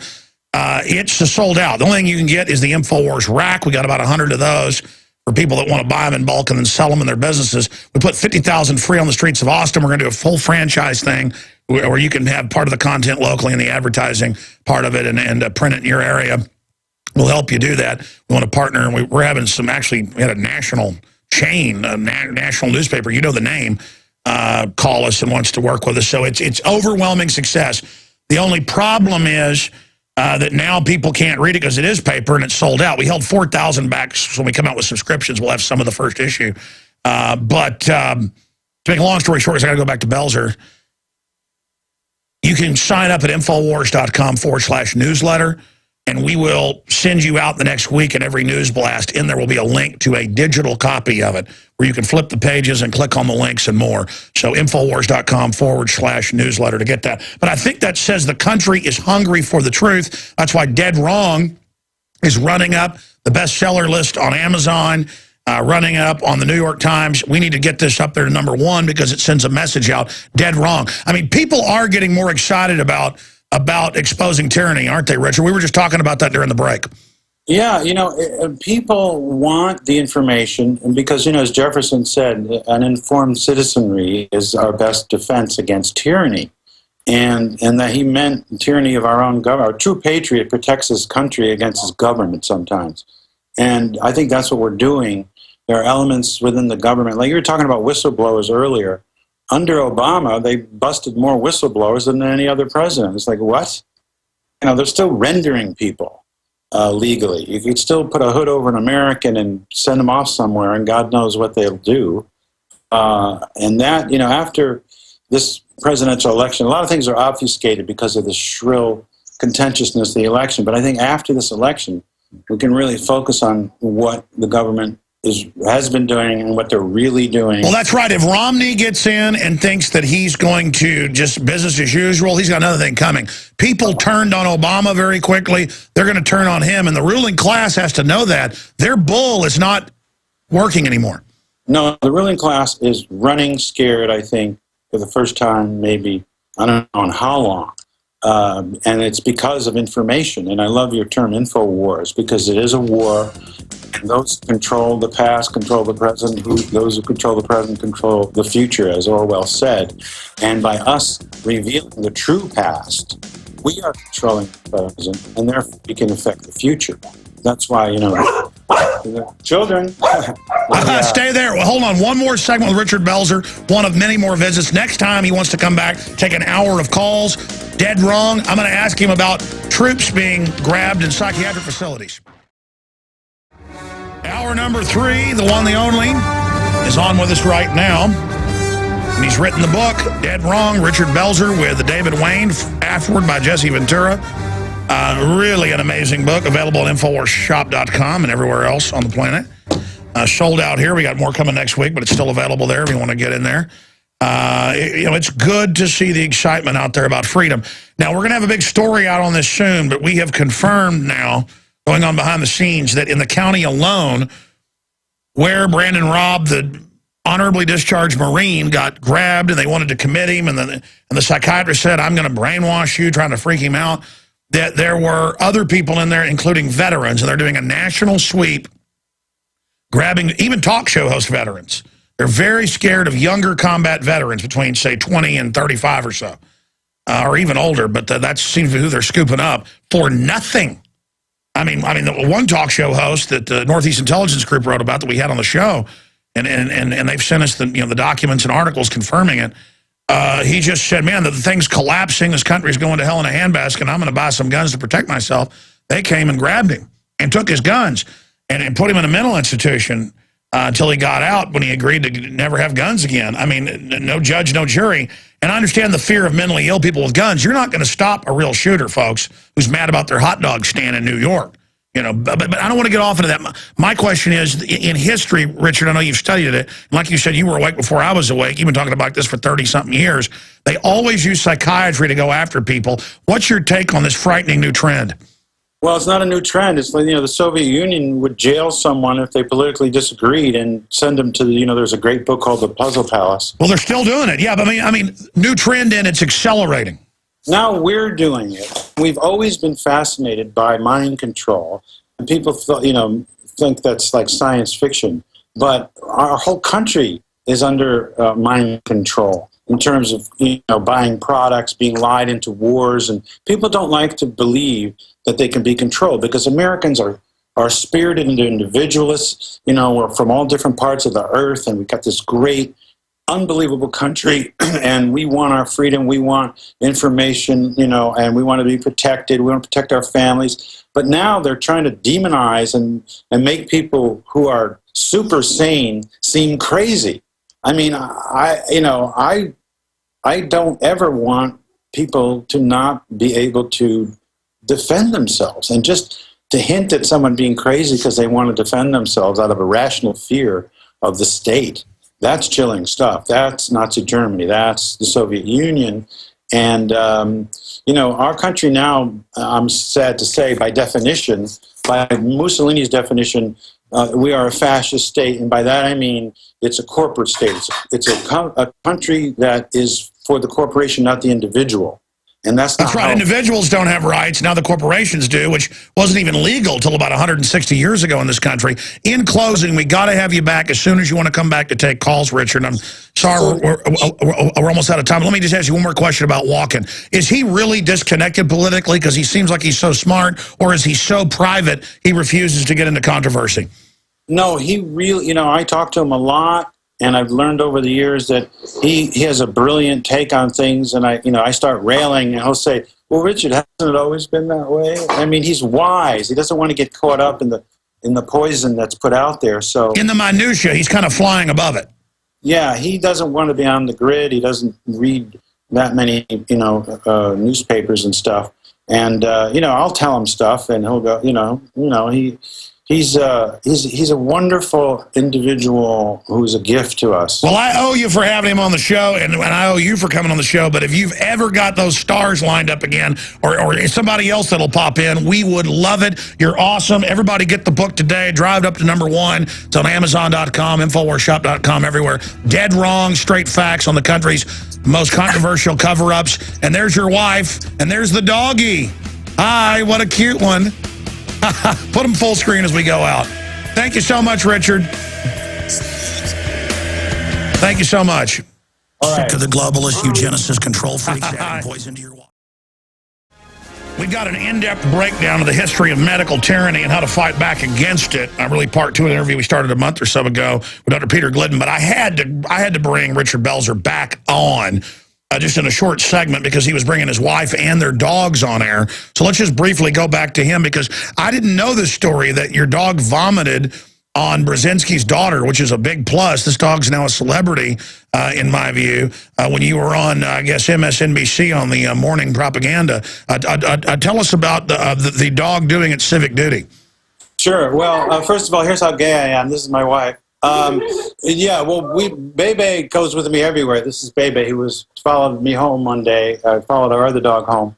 Has been with me for over 5 years. But we were on Morning Joe, and Mika was holding him, and I guess he didn't like what she was saying, and he threw up on her on camera, and it was really funny. So we were back on yesterday, I believe. Yeah, yesterday. And he didn't throw up on her, but I brought a towel out and put it on her and made a thing out of it. Well, introduce us to your wife. I'm sorry? Introduce us to the lovely, or is that your daughter? No, that's my wife. Thank you. No, that's my beautiful wife. We've been together for 30, how many years? You're the one that keeps 32 years. We met on March 3rd, 1981. We've been married 27 years, and we dream about each other, Alex. So I don't know if Chris Walken's going to be happy about that. But hey, going back here briefly, does your lovely wife share your views on things? Some, just like any wife. No, she holds my feet to the fire, asks really great questions, and she's my #1 loving critic. and doesn't let me get full of myself, and saved my life years ago because I was, one of those crazy guys from the 70s and 60s. But no, we've had a wonderful relationship. We've grown together. My wife is kind of a scholar on antiquity and ancient religions and the origins of thought, and she's a great gardener. Next time I'll take you on a tour of our place here in France, where the resistance fighters lived. Oh, you're in France right now? In southwest France, in a little village that will go unnamed. But you can come and visit. I can tell you, my wife is so jealous right now. She grew up in France because her dad was a diplomat. Well, you got to come over here. What part of France? We have two. Where in France? What part Well, of she France? lived in Paris, yeah. Well, you got to come over, man. I got 2 houses. You have privacy. You can You're so nice. I guess I could. The Skype's working this good. Richard, it's great talking to you and seeing your wife. Congratulations on the book doing so well, and we'll talk to you again soon, my friend. Thanks for selling the book, and I'll talk to you soon, buddy. Well, there he goes. Richard Belzer, TV movie star, and with his wife and dogs there. Very, very interesting. Okay, shifting gears back into the hardcore subjects. Not that it wasn't hardcore enough, all those government cover-ups we were covering earlier in his book, Dead Wrong. I wanted to get Glidden back on because he really rocked the house last time he was on, I don't know, a month and a half ago or however long it was, getting into medical tyranny. And when he's saying all this stuff, I mean, I've done the research. It's dead on. But it's so hardcore the way he lays it out. So I've got a big stack of research I want to get into here right now. And there's so much medical tyranny coming down the pike. They're announcing on all these big online sites, they're not going to let people sell health stuff anymore. They're trying to restrict vitamins and mineral sales. Really, a big deal is taking place. I'm glad I actually brought that Christopher Walken thing up because that had become quite a controversy. I think it's going to be even bigger now. But we're lining up Dr. Peter Glidden, very articulate and very informed gentleman, to be joining us here in just a moment. I will tell you right now that in the whole Brandon Raub story is, we were just talking to, during the break, a few breaks ago, talking to Stuart Rhodes of Oath Keepers, and he's down at Paul Fest, which I was invited to be the keynote speaker. I just couldn't make it, but I want to thank everybody for inviting me down to Tampa. I hope the hurricane doesn't hit them. But he was saying that's the hottest issue down there, is that veterans all over are confirming they're being grabbed. That's why we've got coming on the show tonight, the nightly news. McBreen's doing the main news, but I'm doing the interview. Well, one of two. It's big nightly news tonight. We're going to have Stuart Rhodes on, who can confirm. He's confirming for us. Plus, we have listeners confirming it, and we have confirmed cases. But it's big. I mean, we're talking about dozens of veterans per county are being grabbed for saying, well, I was talking to one of our crew whose dad, I was authorized to talk about this, but I still really don't want to get into it, works at a facility, and a veteran said he hated Obama, and the Secret Service showed up and demanded he be fired, and they fired him. So they don't have the power to go after you really for your speech, except for throwing you in a mental institution, or they get you fired. I mean, I've had enough of this, man. I mean, I'm starting to really get upset about this. Now, we're going to get into the history of medical tyranny with Dr. Peter Glidden, BSND. He's the host of Fire Your MD Now, right here on the GCN Radio Network. Dr. Glidden received his BS degree from the University of Massachusetts in Amherst. He earned an ND from University of Seattle, Washington at, I guess you say, Bastar. I hope I'm pronouncing that right. Dr. Peter Glidden is an outspoken advocate of holistic health and currently has a private practice in Illinois. He is also a member of the American Association of Naturopathic Physicians and Illinois Association of Naturopathic Physicians. But he's really an expert on minerals, vitamins, all sorts of stuff, and he gives lectures all over the world, and he joins us now, and he's also consults and works with us there on the websites InfowarsHealth.com and InfowarsTeam.com, and he joins us now. But first, Doc, let me bring this up here to you. What is your take on psychiatry and the Prozac drugs they're pushing? I've been tracking the record number of 28 suicides of troops and veterans a day.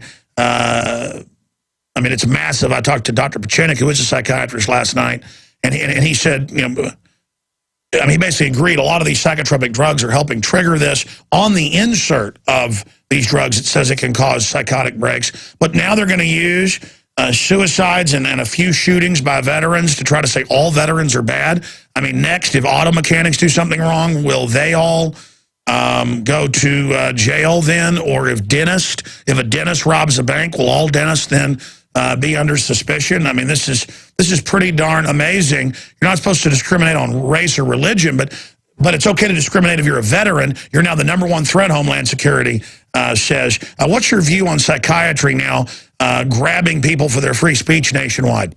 Well, it's the height of hypocrisy, because the leading cause of death in the United States, to the tune of 780,000 people a year, are treatments delivered by MDs.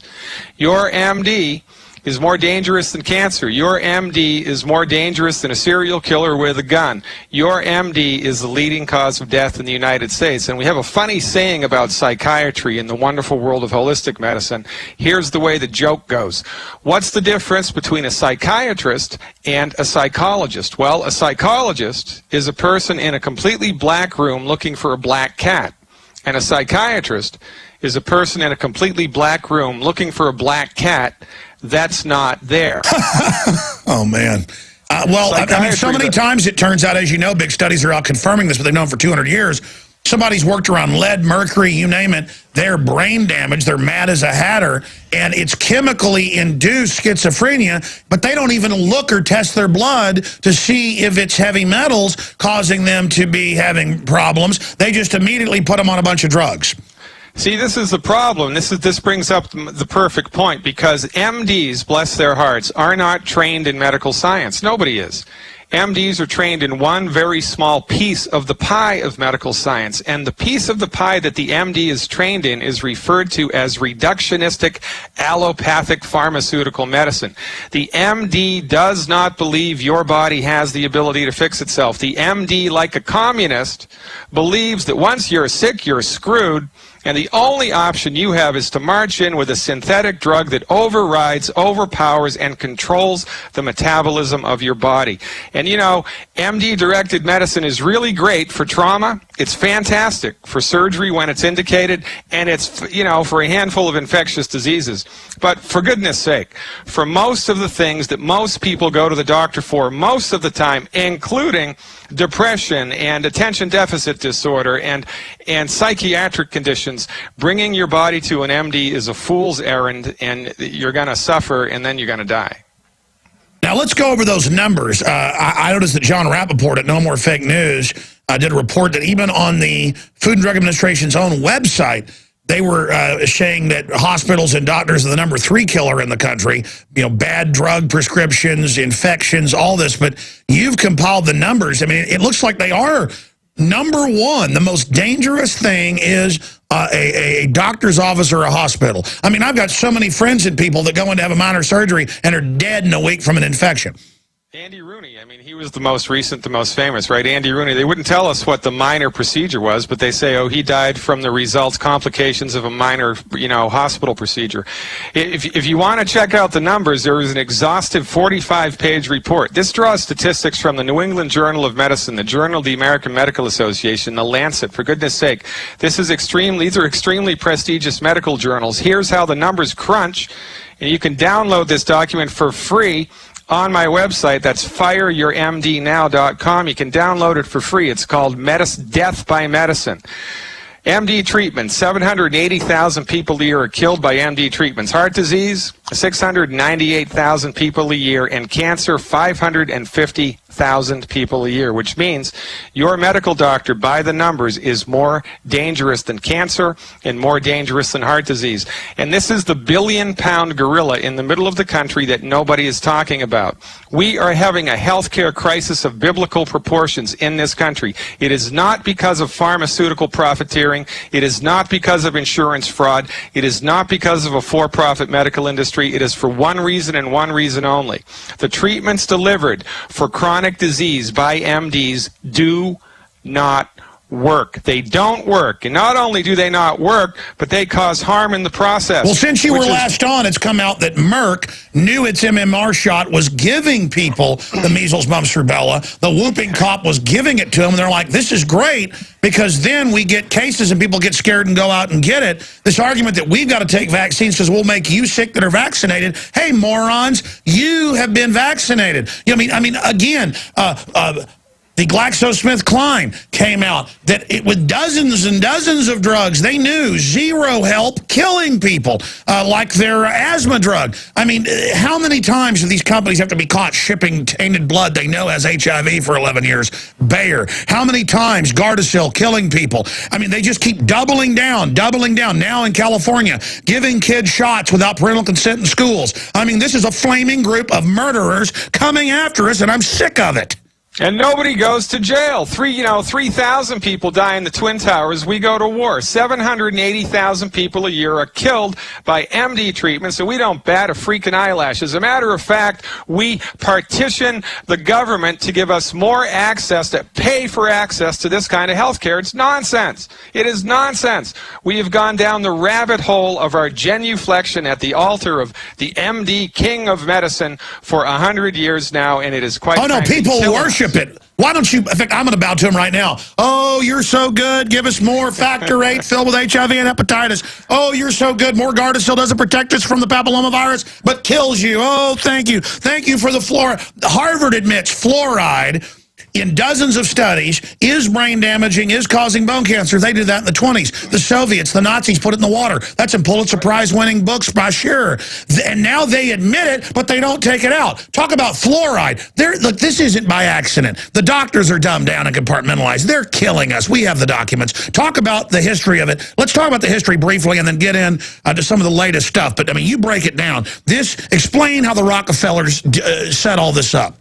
All right, well, in the 1800s, in the early 1900s, there was a relatively even playing field of medicine in the U.S. Nobody had the upper hand, right? You had the MDs, you had the chiropractors, you had the osteopaths, you had the naturopaths, you had the homeopaths, you had the herbalists. Nobody had the upper hand. And then in 1910, the Carnegie Institute, followed in turn by the Rockefeller Foundation, funded a gentleman named Abraham Flexner to go all around the country. Now, keep in mind, this was, at the dawn of the interstate highway system, right? It took Flexner 5 years. He went all around the country, did it on train and stagecoach and horseback. It took him 5 years. He did an inventory of all of the hospitals and all of the medical schools in the United States that prescribed drugs. Why? Because the Carnegies and the Rockefellers owned the drug companies. So he brings his list back, infamously referred to as the Flexner Report, gives it to the Carnegies. The Carnegies give millions of dollars, and this was in early 1900s when $1 million really was $1 million. Millions of dollars of free money to the medical schools and the hospitals which prescribed drugs. Now, if you're starting a business and I'm starting a business and you get $1 million of free money and I don't, guess who's going to have the more successful business? You are. This was the beginning of the end for medicine in the United States. This tipped the scales, the Flexner Report, and the funneling of millions of dollars of money into the hands of the MDs, into the hospitals that prescribe drugs, was the tipping point of medicine in the United States. And after the Flexner Report, right around 1920, the balance of power shifted and the MDs started to control the medical marketplace, and that is the only reason that the MDs are in power now. Now, bless their hearts, they're really good for trauma, they're really good for surgery, but they're also the leading cause of death in the United States. But the only system of medicine we have access to, the only system of medicine that your insurance pays for, the only system of medicine that they make TV shows about or teach you anything about is MD-directed medicine. And most people think that the MDs are top dog because their therapeutics must be better, must be safer, must be more scientific. No. The only reason the MDs are in the driver's seat is because of financial and political coalitions built at the turn of the century that everybody's forgotten about, and we are dying because of it. Well, you're absolutely right, and I want to continue going through the history, but also want to intersperse a bit of infomercialing here because it funds our operation, but that's secondary. It's because I've researched a lot of vitamins, a lot of minerals, and I want to address something here with you. I'm going to spring this on you and get your take on it. I mean, I know my dad's take, who actually is a doctor of dental surgery, but he was telling me this when I was a kid, and my research shows it. But the best stuff out there is longevity. We have it discounted at InfowarsTeam.com. We've launched the new site, which is a little bit easier to use, InfowarsHealth.com. It's got Aaron Dykes losing 92 pounds.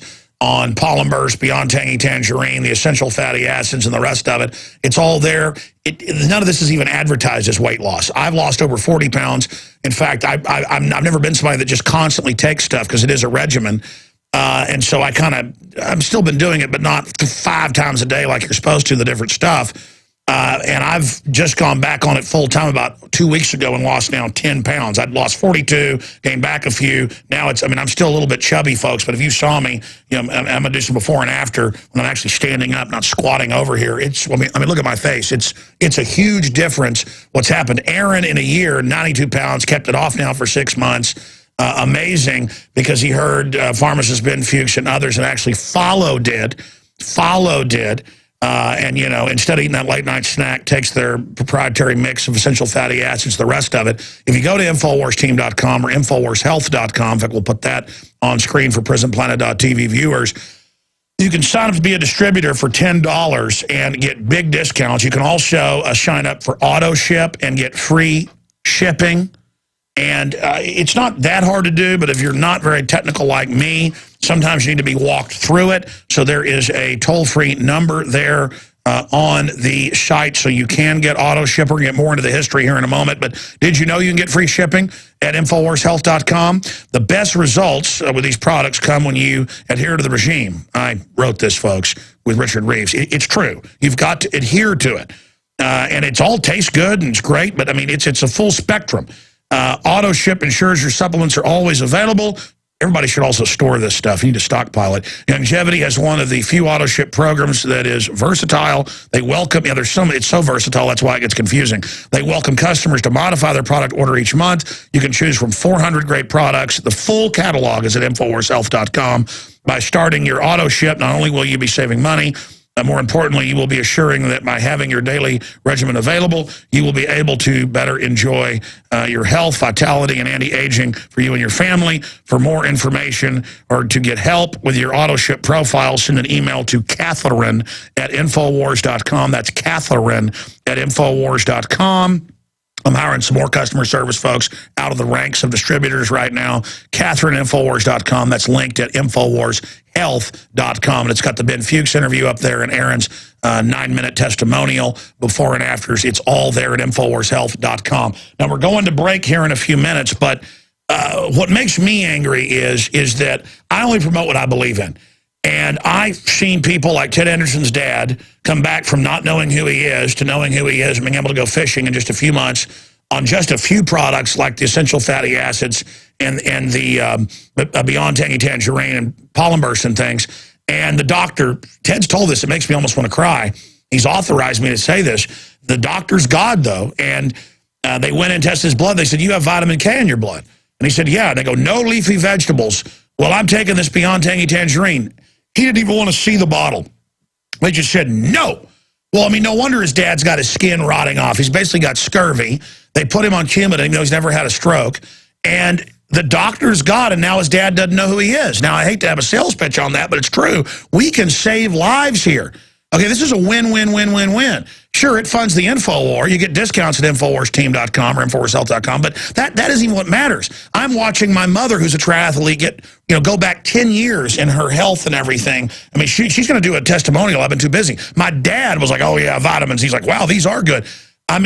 What's going on here? The system has to know all this. If my dad knew this from taking biology at UT about trace elements and stuff needed with all the other vitamins, they've got to know. So they're covering this up so we will be sick. Well, they fired Dr. Wallach in the 70s because he discovered the cause and the cure for cystic fibrosis. He discovered that it was caused by a selenium deficiency in the pregnant mother, and they fired him. And that's why Dr. Wallach chose on purpose to set Longevity up as a networked business, because he knew right from the get-go that the front door of medicine is guarded by Big Pharma. So guess what? We're going through the back door with a grassroots coalition of the informed. That's right. We're going to come back on the other side and continue with the diabolical history of this. And then I'm going to ask the question, why are the trace elements needed? Like a tiny amount of arsenic. Yes, that's in some of the products. We'll explain this when we come back. Stay with us. My friends, it is so diabolical what's happening. I've got some other key questions for our guest who joins us right now. The USA is 50th in the world for longevity now. We used to be right up at the top, some of the longest lived. Number of class action lawsuits against drug companies exploding, Alzheimer's skyrocketing. There's a whole bunch of stuff we got to move through quickly here with Dr. Peter Glidden. And again, he is the host of a Monday through Friday show right here on the GCN Radio Network. Find out more at gcnlive.com, 4 to 5 p.m. Central. Absolutely essential. FireYourMDNow.com is his site. Again, continuing here, explain what the mighty 90 are. Explain, because a lot of other mineral companies, well, most of them, I've seen some of the really top of the line, though. I noticed this at Whole Foods, too. They will have a little bit of arsenic, a little bit of this and that. And I remember years ago researching that and finding out, now correct me if I'm wrong, if you don't have those, they don't unlock the vitamins and minerals working together because that stuff is naturally out there. And so that's why it's in there. That's why it works so well. And also the longevity vitamins and minerals, they're not synthetic, made in a factory that's the byproduct of the chemical industry. So many of the vitamins you buy are from synthetic dead sources. They can call it vitamin A, they can call it vitamin K, but it's not really. So explain that to people because, I mean, it's on some of the tags that some of these trace elements are there in just absolutely infinitesimal amounts on purpose. And people are like, I found this, I've caught you. When from my research, that's what makes it so good is that it actually has everything. Explain that to us. Well, you don't know what you don't know, and in the wonderful world of biochemistry, especially when it comes to nutritional biochemistry, there's only a handful of people in the whole country that have a clue and that have any clinical experience with this, right? So the thing about longevity's nutritional supplements, the thing about any nutritional supplement is the recipe, right? It's just like wine. All wine is made from grapes. But there's a great deal of difference between Annie Boone Springs green apple wine and a nice, California Cabernet. They're all made from grapes. Well, what's the difference? Well, how they're made, where the grapes came from, like chicken soup. What's the difference? The recipe. The great thing, I've been doing this, Alex, for 24 years. I have been involved with holistic medicine for 24 years. I used to work for a vitamin company that only sold to doctors, high-quality nutraceutical vitamins. And as God is my witness, since I have been using the longevity supplements and following Dr. Wallach's methods, I don't even know what planet I'm on anymore because the results that I've seen with my patients are breathtaking and eclipse anything that I had previously seen. And there has to be a reason. Well, what's the reason? The reason is the longevity nutritional supplements are formulated from $25 million of federally funded research, 26,000 autopsies, 10 million blood chemistries and histopathologies, and then over 3 decades of clinical application by licensed naturopathic physicians. We are the ones in the world who are trained in the therapeutic application of this stuff. This is our wheelhouse. We know this stuff cold. And when you know your stuff and you put together the right recipe, it generates results, and results is the key. In the last year, the longevity company has increased its sales by 1,100% in this economy. Why is that? Because it works. Why does it work? Because it is informed by science and clinical. That's right. It's traded on the stock market. If people don't know, you can go read their corporate quarterly report. Just came out last week. I was reading it. A lot of that's also our show promoting it, but it was already growing exponentially, buying up hundreds of other vitamin and mineral companies that Dr. Wallach, looks at and, knows has the formula. That's why everything is there at InfowarsHealth.com. Now explain what the trace elements do, why some of the products have small amounts of things that people have been taught are poisonous.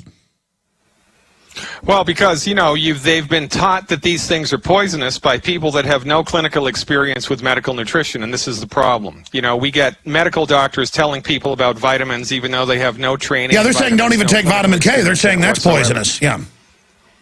Well, there should be a law against that. There should be a law, but the medical doctor can say whatever the heck they want because we've been brainwashed for 100 years. Why do you want a tiny amount of arsenic? Why do you want a tiny amount of arsenic? Because your body needs it, because it's cardioprotective. Arsenic actually helps your body to prevent the formation of leukemia.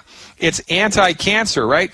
You need a little bit of 90 essential nutrients. There are 90 essential nutrients that the human body needs, and you can't get them from food. It's only a matter of time until your body runs out of something, and then something breaks, and then you go to a medical doctor and he throws a drug at it. That's why we have a problem. Isn't arsenic a treatment for a whole bunch of stuff? I mean, isn't it used to treat cancer? It is. Arsenic is. It used to be used to treat cancer in very progressive hospitals before chemotherapy came about in Boston. You need a little bit of arsenic. You need a little bit of lead. Your DNA is made from lead. If you don't have enough lead, you're not going to have good DNA. You need little bits of nutrients, across the board. Now listen, too much of anything will kill you. Too much sunlight will kill you. Too much calcium will kill you. Too much of anything will kill you. But it is virtually Well, that's right. impossible. Isn't there a compound that breaks down into cyanide in the pits of cherries and other fruits? And that's a well-known cancer treatment, and it's been connected to super advanced longevity, correct?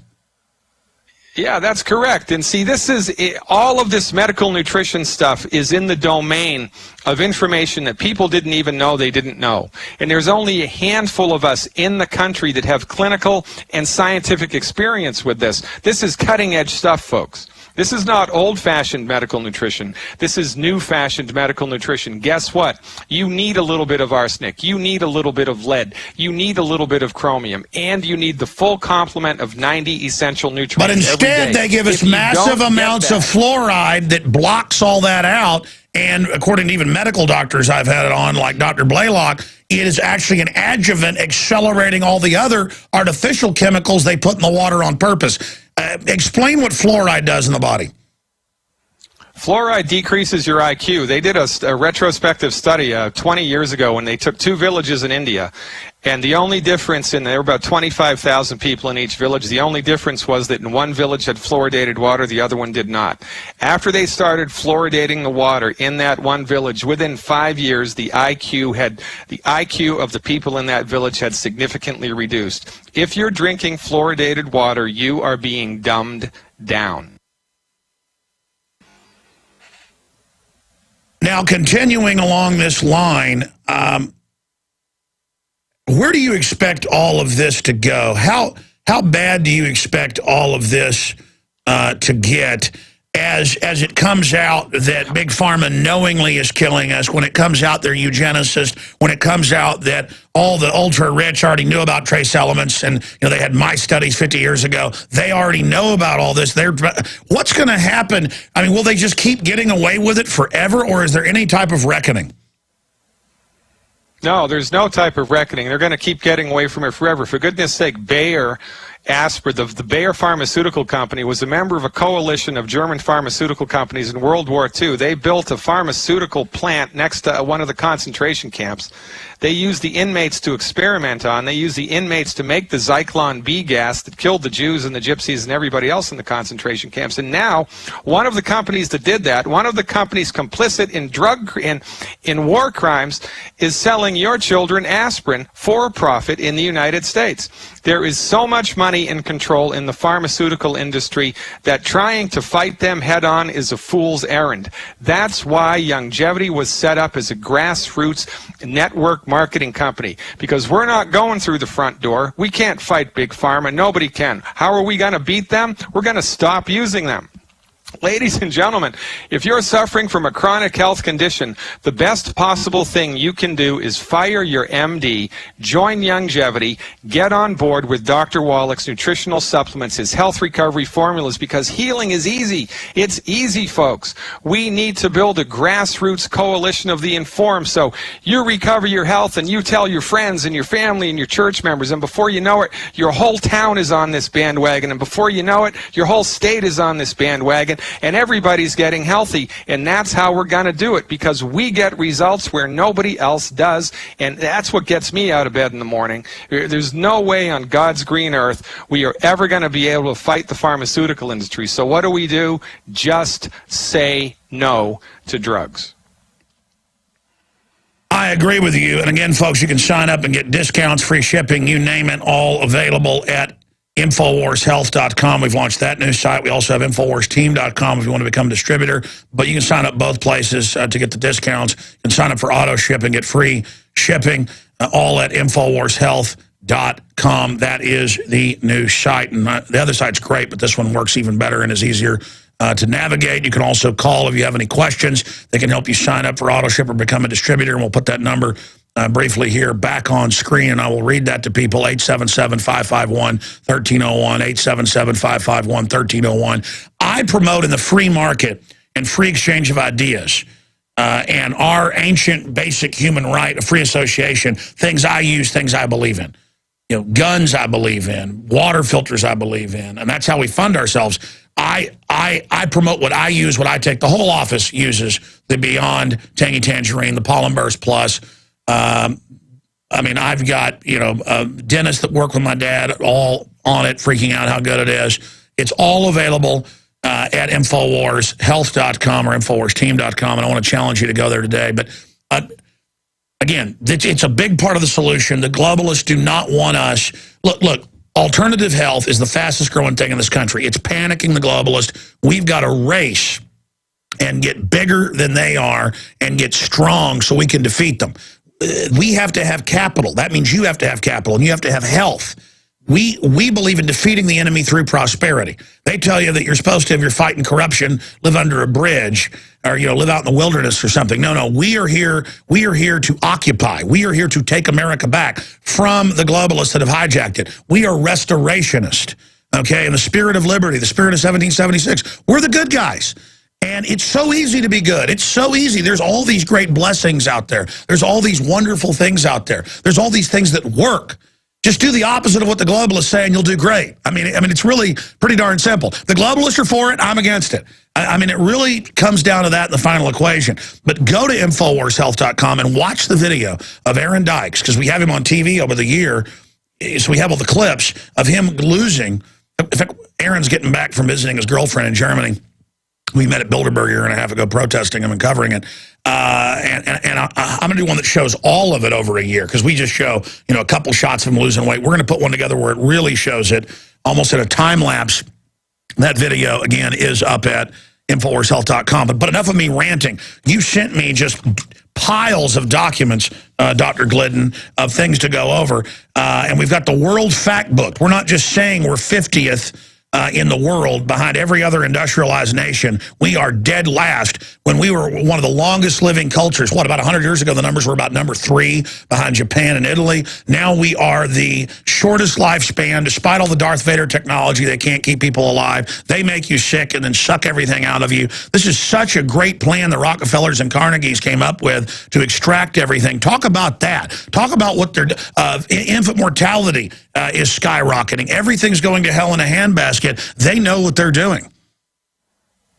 Yeah, they do. They know what they're doing. I think it's a plan. I think it borders on eugenics. You know, the game is afoot here. I mean, let's just take a look at the statistics.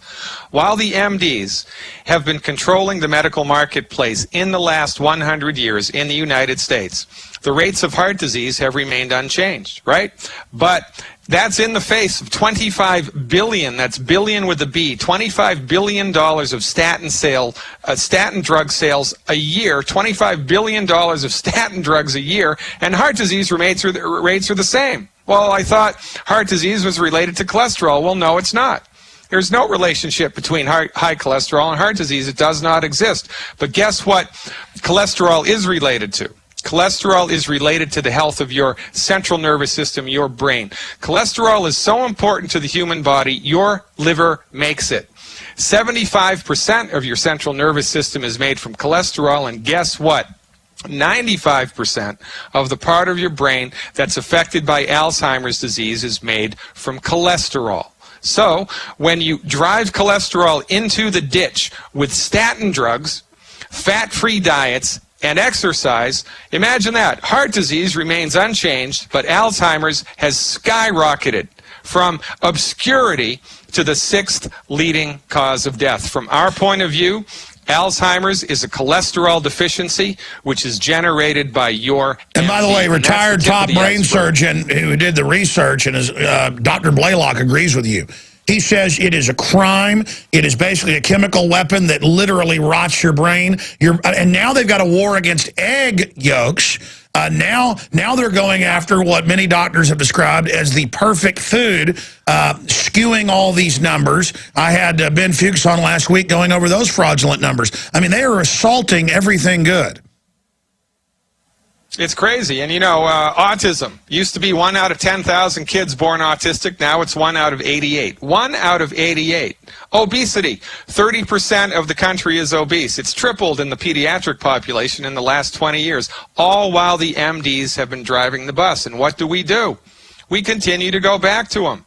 We continue to give them our hard-earned money every month, even when we don't see them in the form of medical insurance. People act like it's a treat to take their kids to the doctor every week for no reason. People act like it's a treat to be put on all these drugs. People, they just love it. It's like worshiping them. It's like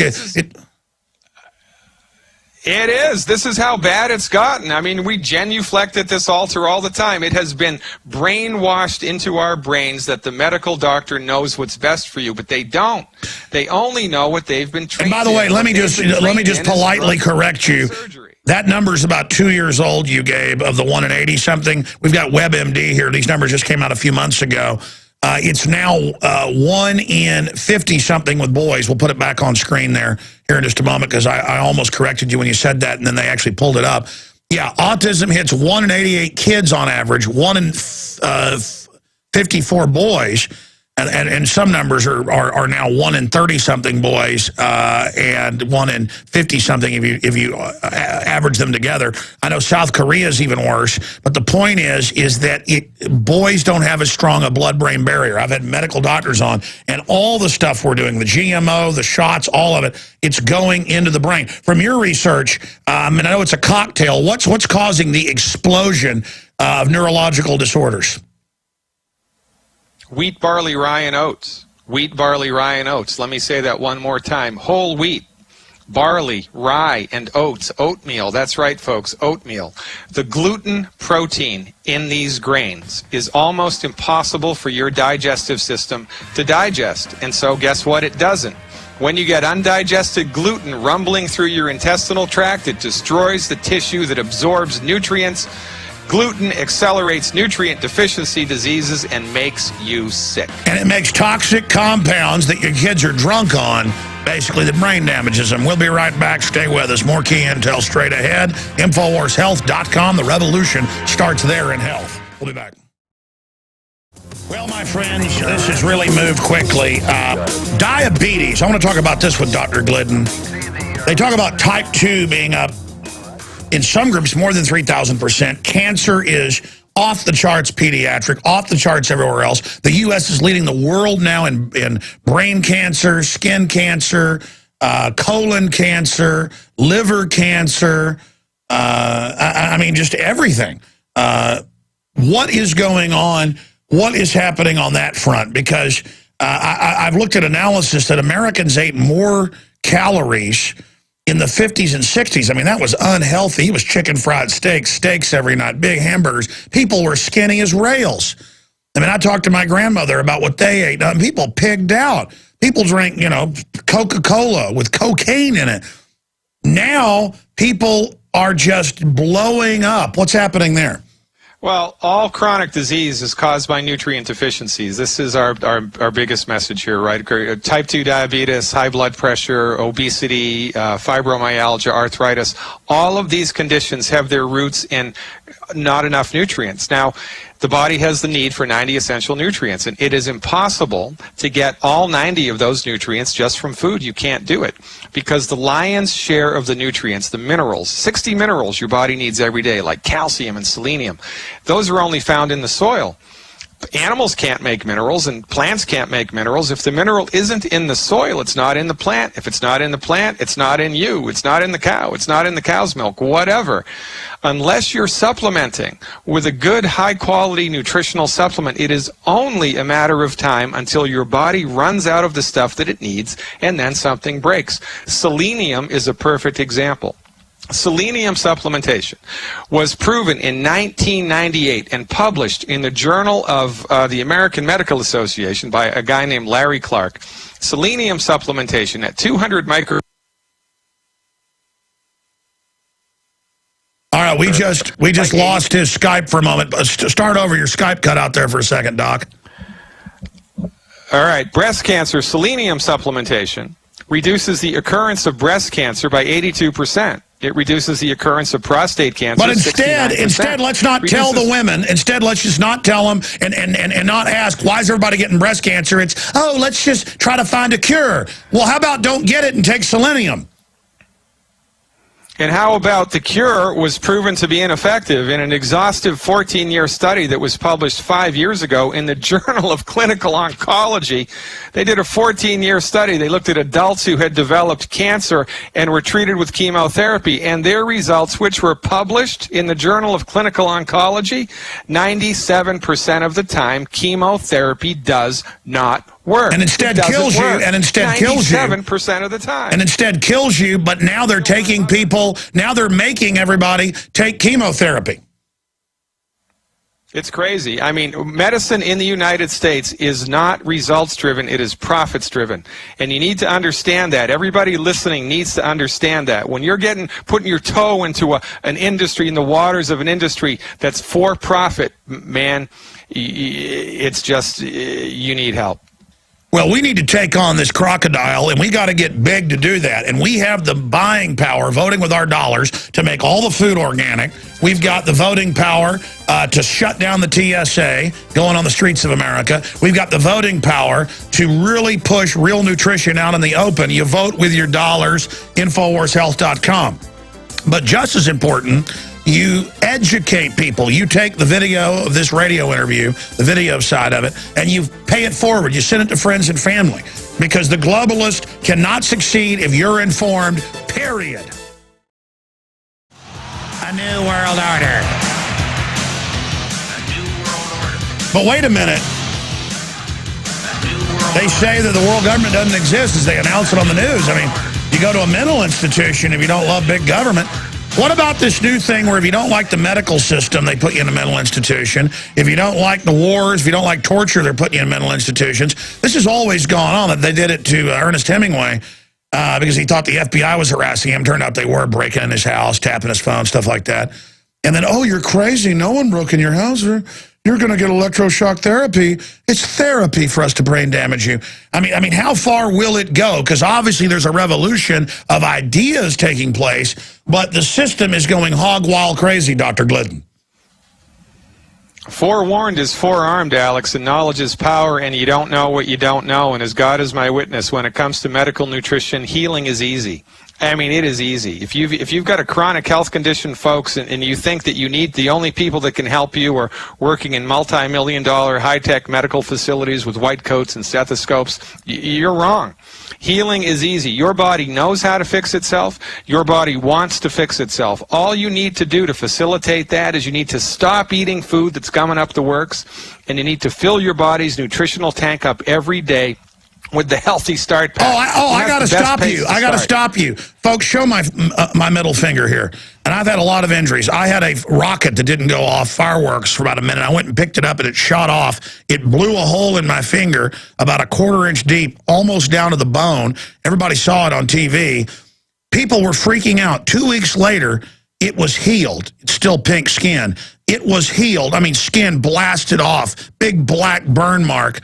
And it is miraculous. I'm telling you, since I've been taking Beyond Tangy Tangerine and the other products, it healed, the whole healed faster than when I was a child with injuries like this.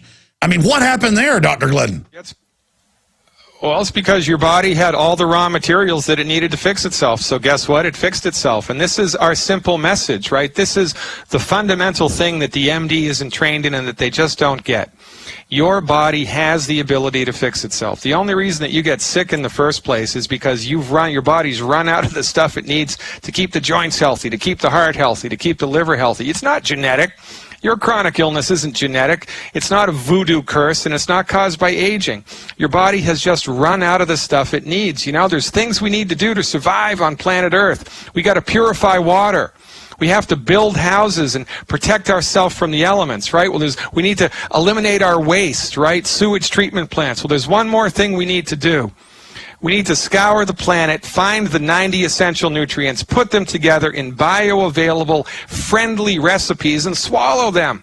When you provide your body with all of the raw materials that it needs every day, it is a game changer. If you had seen 1/10 of the things that I've seen people recover from, there would be a line outside of every Longevity Associates, house in this country, because this is the best kept secret in medicine. Your body wants to fix itself. It can fix itself.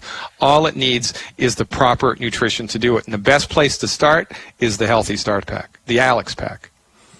Well, you're right, and I just want to thank you for coming back on. We got to get you back up for another time just to take calls. And I promise, because people have requested it, we'll have Dr. Glidden back in the next month for an hour and a half, if he can do it, just to take your phone calls and your questions, because of all the guests we have on. People love hearing Dr. Glidden and Dr. Wallach. And thank you so much for spending time with us. Always a pleasure, Alex. Keep up the good work. Pleasure having you. All right, perfect interview. Other than his audio being delayed, but that's fine. Hey, Skype, at least we've got video of him. And he can't complain too much about all this technology. Huge retransmission coming up with the lawyer for the Marine grabbed for his political speech, who is a listener. And I got Stuart Rhodes on the Nightly News tonight, 7 o'clock. With Darren McBreen, myself, and more. Great job to the crew.